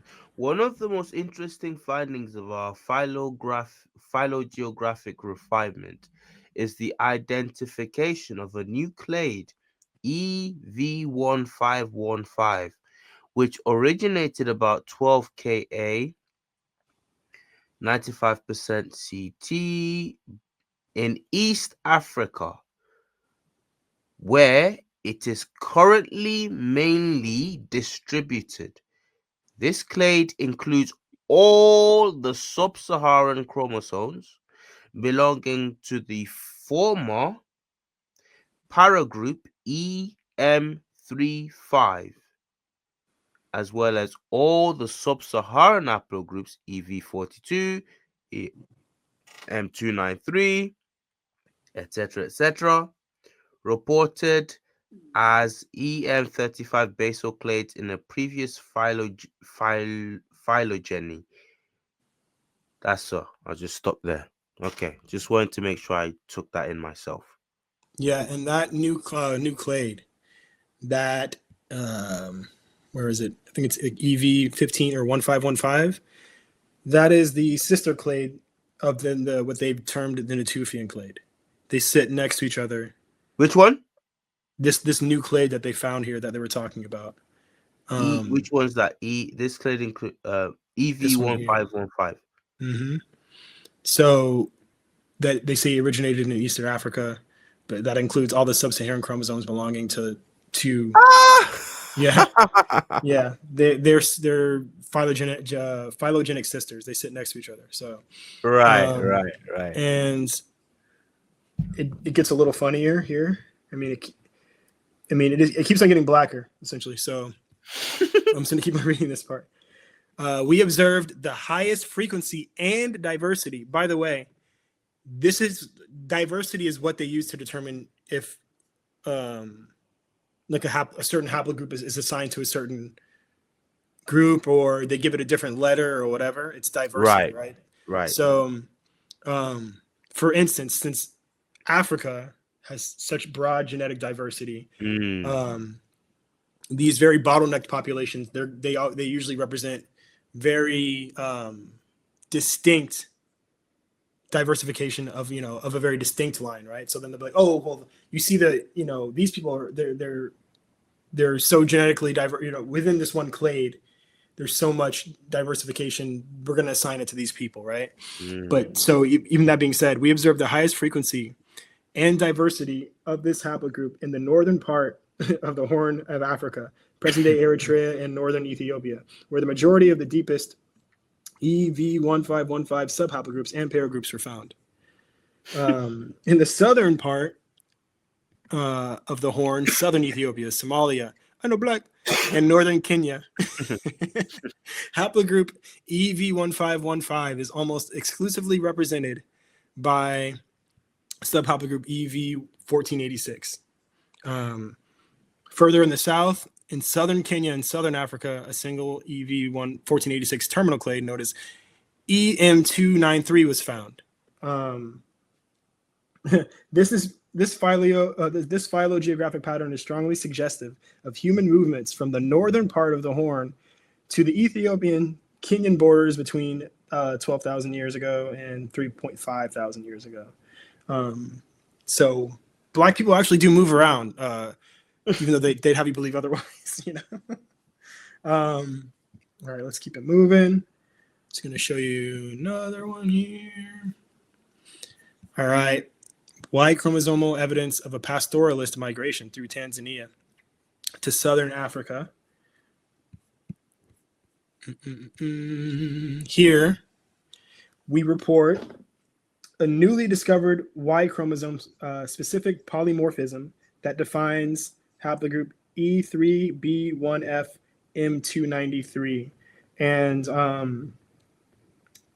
that haplogroup, that EM293, is, I believe, a daughter of that Natufian clade. Yeah. So, or it's a daughter of the one we just talked about, EV1515. It's this E3B one. Yeah. Well, you will know that the E3B one is a parent clade, actually. Okay. It's E3B1 is essentially EM35, which is Okay. it's E1B1B1. That's what E3B is. They just keep on renaming things, so it gets kind of like convoluted. But this particular EM293. Oh, wait. E1B1B1, 3 ones. So it becomes E3B1. Maybe that's what's going on. Yeah. And this specific subclade of that is just downstream of the Natufian clade. Okay. Or its sister clade, I should say. All right, let's see here. Where was I? The geographic distribution of the E3B1F haplogroup in association with the microsatellite diversity estimates for populations is consistent with an expansion through Tanzania to southern Central Africa. And I wanted to point this part out.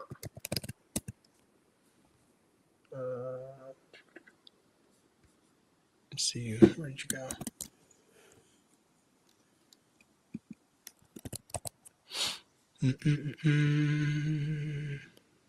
What's it? Frequency. Oh, good humming voice. Oh, thanks. Is that wade in the water? Yeah. That reminds me, man. I was just up to see my grandmother over Thanksgiving break. Yeah. And I'm going back actually for Christmas, which is awesome, right? Because she was dropping some gems, like I told you, the Angela Davis story. Yeah. She was dropping some funny gems, but what did she say? No. Stop. We need this. We need this because we actually need this for the culture. What did your grandmother, who was well acquainted with Angela Davis, what did she say? Go on, please tell us. She's anonymous, so no one will know. Fair enough, but if we need to cut it, in honor. Yeah, cool. No, this is no shade on Angela Davis, the great, the legend. Listen, before you cast the stone after hearing this story, who is without sin, okay, of a funky day, the sin of having a funky day, cast the first stone. Let he or she cast the first stone. Go ahead, Exactly. London. It just means you weren't protesting hard enough, But yeah, so essentially she was in a changing room with Angela Davis. I guess they had been protesting or something like this, right? So your grandmother now. Yeah, my grandmother, my grandmother, and they're in a changing room. I guess whatever, changing, obviously what you do. And she just told me, she's like, yeah, we're in the changing room, and Angela Davis took off her top or whatever. She had the funkiest bra I'd ever seen. I was like, good Lord. But I was like, Grandma, though, she's probably because she's out here she was on another level with the protesting, and yeah. So how it is with that type of I wouldn't say hippy dippy person, but you know what I mean. They're out here, they're in the streets. So. Yeah. No, I love how decades and decades on from meeting Angela Davis and protesting with her, what your grandmother remembered was she had the funkiest. It reminds me of Granddad from Boondocks, because it's like, like these people lived with them, so they're demystified. Like to us, Yeah. they were like these legends, right? But to them, they're Yeah. like, yeah, this mother, So. This mother effer stank. So shout out to Angela Davis for sacrificing her bra for Yeah, her yeah, bras for us, man. definitely for the cause, man. For real. Big But up no, to she her. said my grandma said something to me over break that cracked me up and made me think about you. I don't know if you guys have the same saying, but she was talking about someone in my family like spending too much money, right? And she goes, if they keep on doing that, they're gonna be broker than the Ten Commandments. That's hilarious. Because the Ten Commandments got smashed up when Moses came down the mountain. Yeah. That's sick. So, That's it. yeah. But anyway, back to business. Sorry about that. But yeah, no, I feel like for the culture, that's a great story, Yeah, definitely. So shout outs to Angela Davis and my grandma. But yeah, so here, I want to read this part. Frequencies of E3B1 are primarily found in samples from Eastern African populations, including the Hema, in Northeastern Democratic Republic of the Congo, the Maasai in Kenya, the Wairaq. I'm going to butcher these names. The Datog, the Sendawe, and Who the cares, man? You're giving a good Burunge shot. of Tanzania, right? Paragroup E3B1 is also found at moderate frequencies in Ethiopia and Somalia. Within Southern Africa, the Kwe and the Kun, if I'm saying that right, of Namibia and Angola, respectively show high to moderate frequencies of M35. And then additionally, these Y chromosomes are scattered throughout Europe and Northern Africa at very low frequencies. So check this out. These are found at very low frequencies throughout Europe and Northern Africa. The Tufian associated haplogroups, okay? So I just wanted to point that out. So these Natufian associated haplogroups, very low frequency in North Africa and the Middle East, but you're finding them thickly, okay? As a certain orange person will say, bigly, okay? in sub-Saharan Africa, you're finding them. Okay, interesting. Let me see if I should read this last part. This is going to go into my video rebutting all these claims that black people were foreign to ancient Israel. This guy made this evil individual made a video recently saying, Jesus, our Lord and Savior Jesus Christ, who I believe in, we definitely know he would have just been a modern Middle Eastern type. There's no way he could have been black. He doesn't really go into details. Anyway, this will go into my video rebutting that. This is good, very good resource for. Thank you for this, London. Absolutely. You've got a place that is right. See, this is the thing. I just want to talk about the double standard quickly whilst you search up, get ready the next segment or the next sheet for us. It's like you have an ocean or a sea called the Mediterranean Sea dividing Europe and North Africa. Okay. Yet that does not stop people claiming that, oh, well, North Africa was more related to Southern Europe because, there's just this thin ocean between them. So there was back and forth sailing. Yet you have the continent of Africa on this east side connected with quote unquote the Middle East landmass. Okay, you don't have to dig up and craft a boat or a raft or whatever. It's landmass. I'm not talking about sub-Sahara here because you can just hog the coast and make your way into the quote unquote Middle East, Gaza, whatever, all those places. Okay. And yet, despite that, it's a double standard. Black people would have never been seen in ancient Israel because we all know black people are so retarded that they can't even walk. Damn it. They can't even walk. Yeah, the ancient Eurasians had to back migrate and teach us how to walk. Yeah, yeah. Even though they Oh, walked out. They no. walked out of Thank you Africa. so much.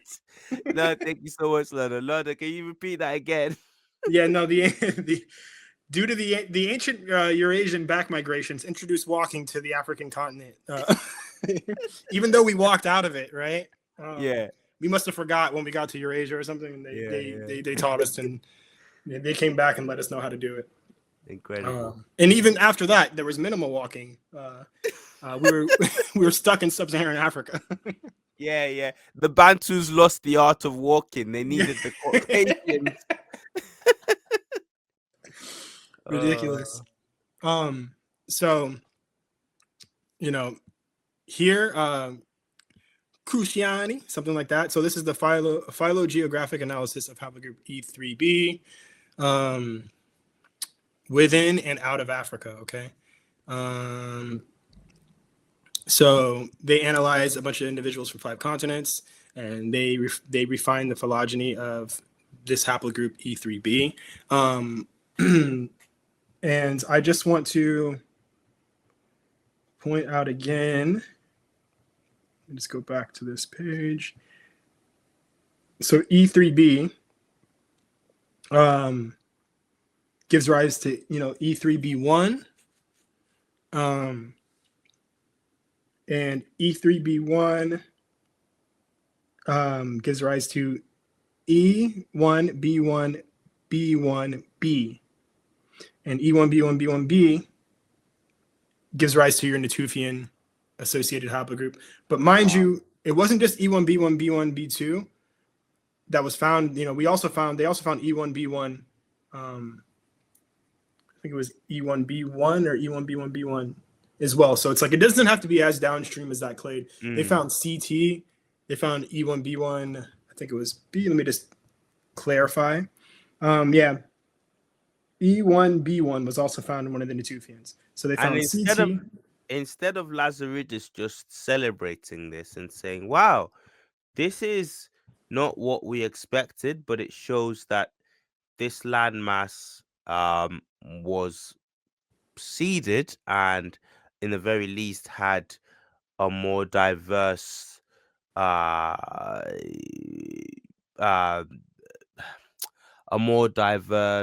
what's the word, demography than we thought.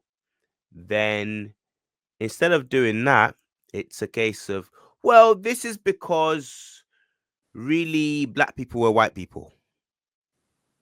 Black people were really, you had some black white people. Yeah. That's what Lazaridis does in essentially with his paper. So, and just to kind of put one of a nail in the coffin, EM123 is the other name, is the AKA for E1b1 b1 b2, which is that Natufian clade that Lazaridis found in 2 of the Natufians. Like I said, 2 of them had E1. The most downstream clade they found was in 2 of them, and that was E1b1 b1 b2. They found one with a basal clade of E1b1, and then they found 2 with an even more basal African clade of CT, right? So because E1b1 b1 b2 is the most downstream clade, they say that's the Natufian clade, but that's not all they had. But just to point out that we can even prove this with the most downstream clade, the one that they like to dissociate from Africans. We can do that with this paper. So, like I said, EM123, that is the Natufian clade. So the EM123 clade was found in Ethiopia at 11.2%. So its highest frequency is in Ethiopia. In the Near East at only 3.7%.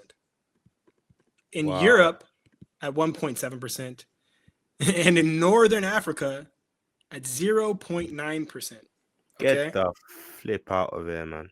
So when they try, but if you look something like this up at a very surface level, they'll try to say it's people in Jordan, but they don't have this. They don't carry this at the highest frequency or the highest volume.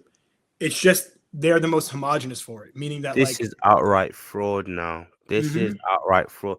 And this is what I suspected. We need more people like London in this. We need more people like you in this field, bro. Just to break this down for the fraud it is. Um, so that we can start laughing at these people now, not even take them seriously. This is literally a shell game. yeah. Literally, okay, fine, not literally, because yeah, okay, you can say anything's literally, but it's not literally. It is as close to a shell game that you can get literally without actually being literal. They're just moving things around. They're just moving things around, relabeling things, then outright coming out and lying about it after they've relabeled things and or misdirected you. Well, E1B Blizz, this, that, and that can be found in North Africa, is most concentrated in Africa. But don't look at that. Look over here in amongst I don't know, amongst these Spaniards and these Italians, that's where it's most fun. Oh, look over here amongst these Turkish types. That's where we want you to look at. This is a Mhm. joke now, a complete joke. Look at this Phoenician bust. Look at this. Look at this. Look at this guy. So, you know, but yeah, moving on to things that they actually respect, right? Because they don't respect artwork. um, all right, let's see here. Was there anything else from that study I wanted to point out? No, so I'll go to something as basic. All right, so this is Wonder Bread, right? This is basic Wikipedia. Okay.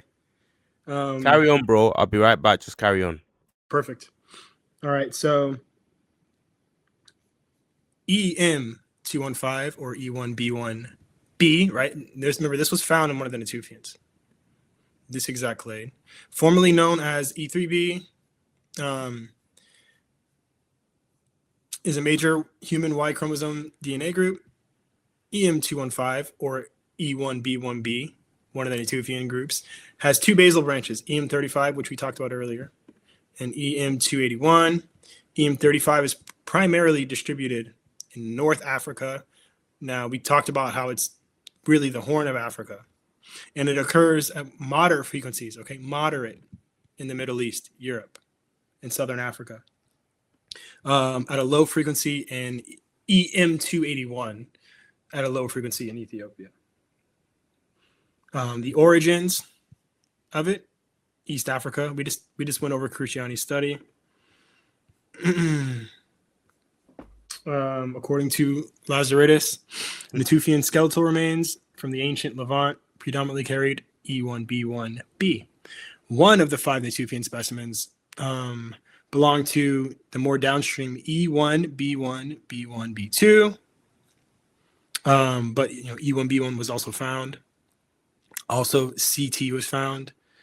It was also found among, we talked about the pre-pottery Neolithic B culture as well, who had similar haplogroups. So, they suggest that the Levantine early farmers may have spread southward into East Africa.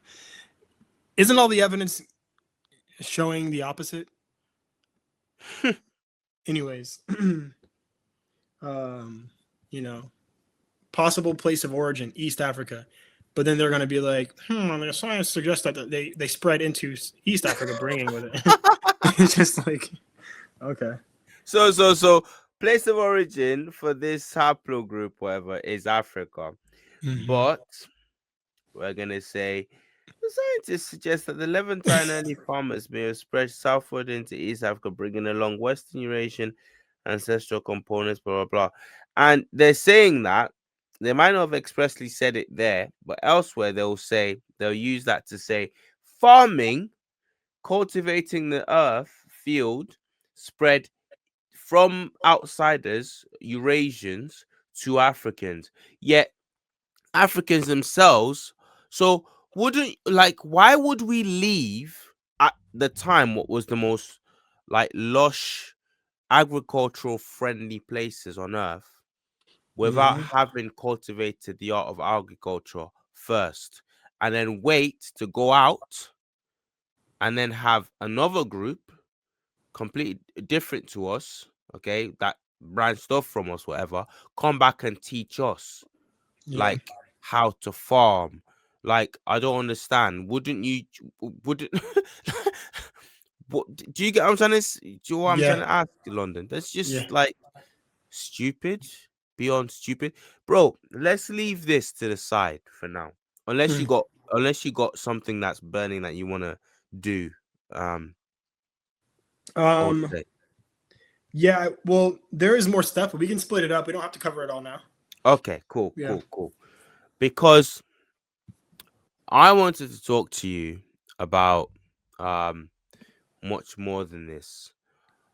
There are some people, I'll take this off screen if you want me to quickly. There are some people who, let me just take this off. Cool. Right. Right, where do I want to go from here? Where do I want to go from there? I wrote that down.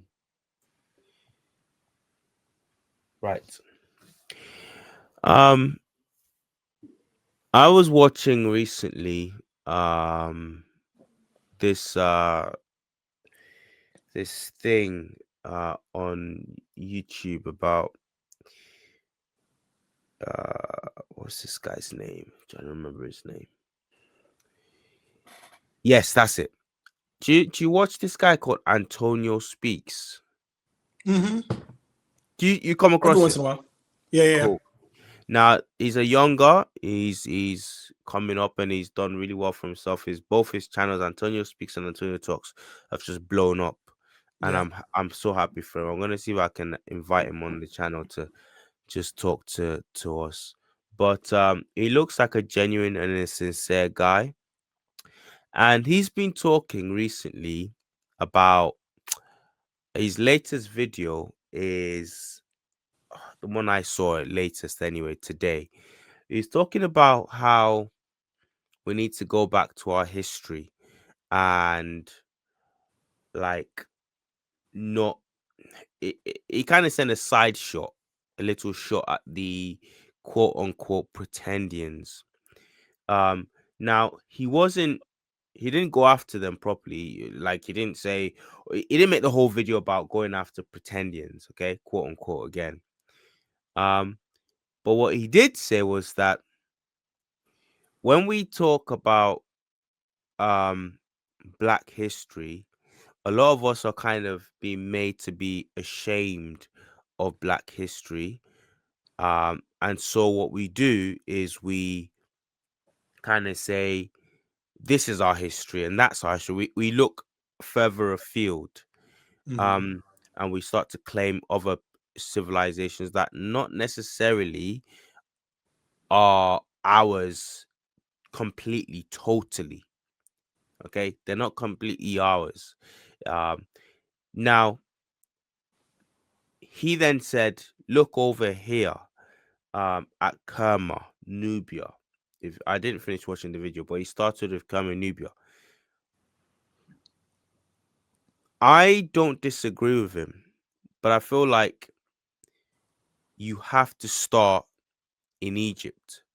He didn't start in Egypt in this video. He didn't go to Egypt. He went to Kush and Kerma, and that's fair. Strictly speaking, it does all start in southern East Africa. Okay, um, the southern part of Northeast Africa, strictly speaking. But I suspect he was doing that because he didn't want people to think that, oh, I'm coming for Egypt, and Egypt, like, he didn't want people to think he was doing the stereotypical thing of we was Kangs.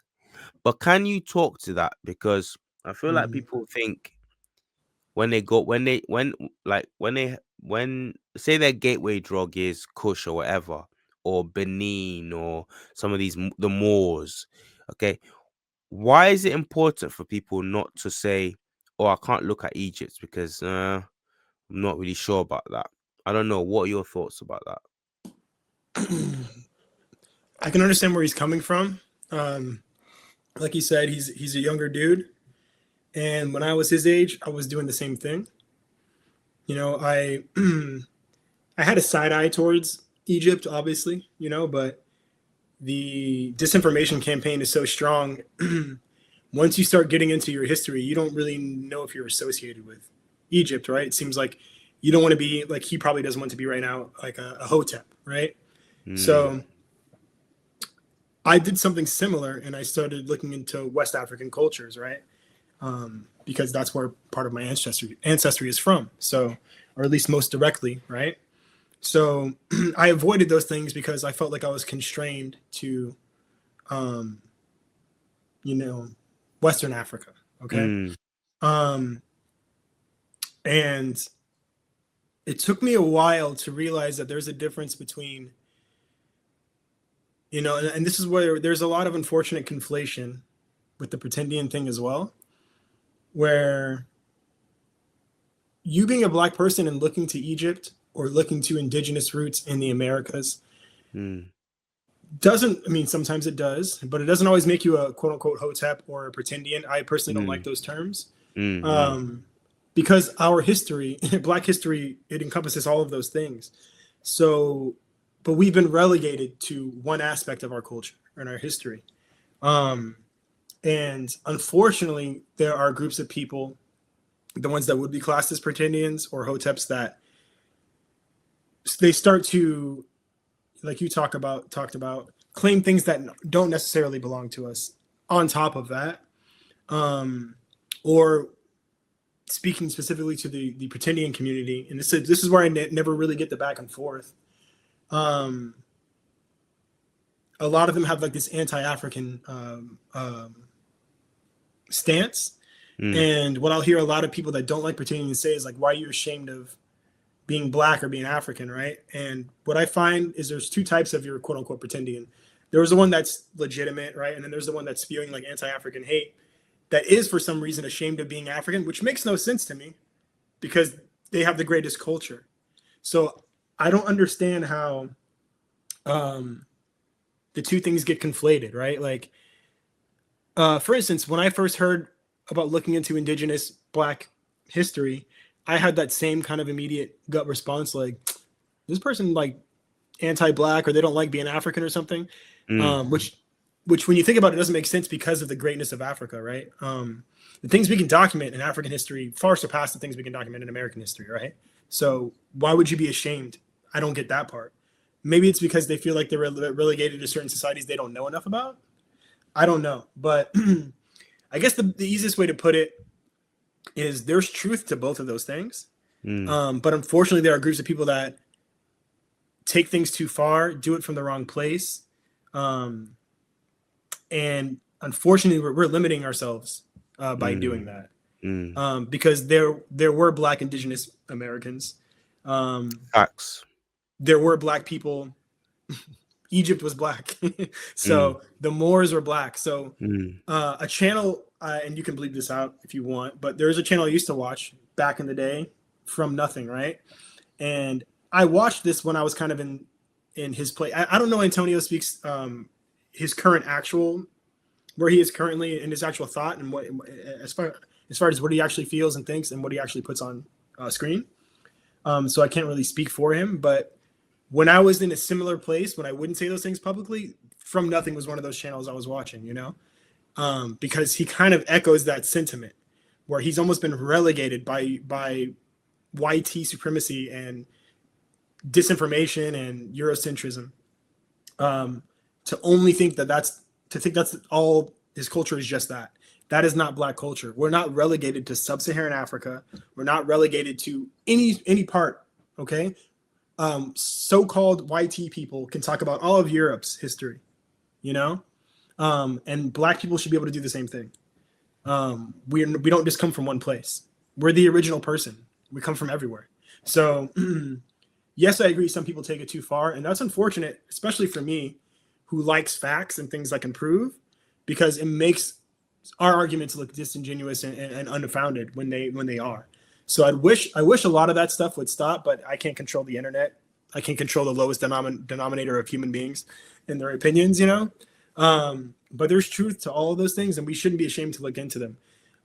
Now, he does have a large following, and those are critical decisions he'll have to decide if he wants to make. on his own channel. I can understand him not doing those things. Maybe if he speaks to you, he could speak more candidly about that stuff.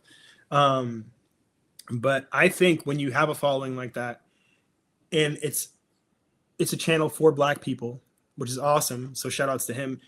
He should attack those things because it'll only perpetuate that idea that we don't have anything to do with these places. Because if you notice, there's a pattern. All of us that really bring out the hard hitting truths that people don't, that this world doesn't want to hear. We don't get followers like that. We don't. Amassing that kind of following is a lot harder, right? Yeah. But then you have people with millions of followers that literally everything they say is like it's all completely untrue. So it's like an exercise in lying. So I'm glad these channels are coming up, but I have noticed that they're still kind of shying away from those things. So maybe he's not there yet. Maybe he's being calculated about it. Yeah. I'd be curious to know, so I would reach out to him to see what he says, because maybe he just doesn't know about that stuff yet. I didn't know about it, all this stuff, when I was his age. No, he's growing definitely. He's like you can see the trajectory in the stuff he's covering. What do you think about this whole so Christmas is coming up, right? There's this thing. I want you to be candid right now. I want you to be as honest as possible. So right now, there's some folks saying we got to touch about this because I wanted this live to be not live, this little chat, this interview of ours to be about everything and anything. So one of the things that's going on in the zeitgeist right now in popular culture is this thing with Puff Daddy and 50 Cent. Okay. Now, if we're going to talk about culture, we can't miss this out. Now, P. Diddy, Puff Daddy, whatever you want to call him, these guys, these were the culture shakers and movers when we were growing up and still are. Okay. And 50 Cent. What do you make of that? The whole situation, because some people are saying there's a guy I follow on YouTube. I don't follow him. I don't follow any man. But I'm subscribed to him. I like to watch his stuff, okay, and listen to his opinions.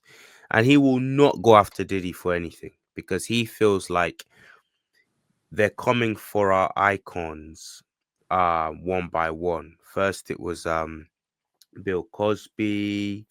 Then it was, and they're coming for them in a selective way. So they're coming for them like things that other people have been doing. We have this whole Epstein thing. We have people like Bill Gates embroiled in it, yet they're not destroyed. They're not destroyed over it. Yet you have our heroes like investigated up the wazoo, P. Diddy and all of this. So his thing is like, I don't really care what he did or didn't do. I'm not gonna touch him because you guys are hypocritical. You're doing this on a double standard thing. Other people are of the mindset that this isn't about culture wars. This is about what's right or what's wrong. And Diddy was wrong for doing this and that. Now, let the facts fall where they may. He actually hasn't been convicted of anything other than prostitution, which is like a technicality at this stage. So, but people are still talking about him as though he's a, bleep. Like the biggest monster of all time. Right. Where do you stand? What do you stand with 50, or 50, as you guys say, or what's going on? What's your opinion? I actually had this conversation with my mom last night. I asked her if she'd watched it yet, and can't remember what she said, but she asked me if I had, and I purposefully have not watched it. Maybe eventually I will, but I think I echo the same sentiments as the gentleman you're talking about who won't really touch it. I don't know enough facts to determine what he did wrong or what he did right, but I absolutely agree. If he did stuff wrong, he did stuff wrong. What I don't agree with are the optics and the double standards, and that's why I don't really care to watch it. Because, like you said, I've noticed this too. We're a similar age. I've noticed the systematic targeting of Black people with power, money, status, that hasn't been, that same wrath has not been, equaled upon white people or whatever. So, I I'm still waiting for the Jimmy Page documentary. Okay, I don't know if you remember Who's Jimmy the Page? guitarist from Led Zeppelin, who is Really? notorious for having relationships with underage girls. No. I'm still waiting on that. That's the thing. It's like, and like me and my mom were talking about this, and she's like, well, he's a bad guy, and what he did was wrong, and he needs to, well, I'm like, yeah, okay, but what about all these other, bad people, right? And I understand it's whataboutism, but there is more to it. Mm. They are they attack our image from so many different angles with such fervor and intensity. It's and that's what really bothers me. It's like how they make it so hard for us to escape this weird image. Why are they talking about how many bottles of baby oil he had? Is that a crime? You know what I mean? And that's how you can tell it's so frivolous, and it's to me it really is like a slander campaign against Black people. That's the larger thing. Did he do something? Did he commit crimes? Yeah, I'm sure. I saw the video of him beating the heck out of what's her face, so he definitely did that. Yeah. So I'm not saying I don't agree with anything he did. I don't like the optics and the double standards. So I agree with the gentleman you were talking about. I don't know what channel it is. I honestly don't want anything to do with it. I'm not interested. Yeah. I don't care because, art imitates life, right? Yeah. The reason Black people are, the reason they love bringing out their little crime statistics and their per capitas and stuff is because Black people are over policed and they're convicted at higher rates. So, prime example is I remember when I moved to Tampa, I moved to a blacker area, right? Never been pulled over so many times in my life, making U-turns and crap, like just stuff, like you wouldn't even think are like, elite, whatever, right? I got pulled over more times in 2 years in Tampa than my whole time in Orlando in a white area, right? Come back to Orlando, people are, this is, back in the day, people are smoking weed in the car, no seatbelts, all this stuff that you can never get away with in a Black area because they're over policed, right? So those Black people, white people are doing, white tea people are doing the same things and worse, and they're getting away with it because there's not a cop in sight where I used to live in Orlando.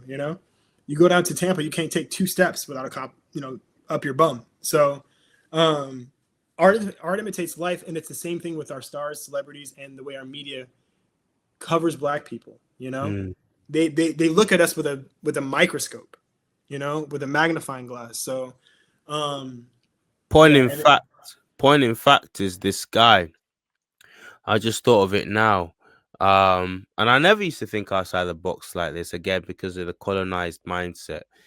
But this Dana White guy, oh yeah, UFC, slaps up his missus on New Year's Day or New Year's. Did you remember that? Yeah. In a bar, slaps her up nasty, gives her a nice backhander.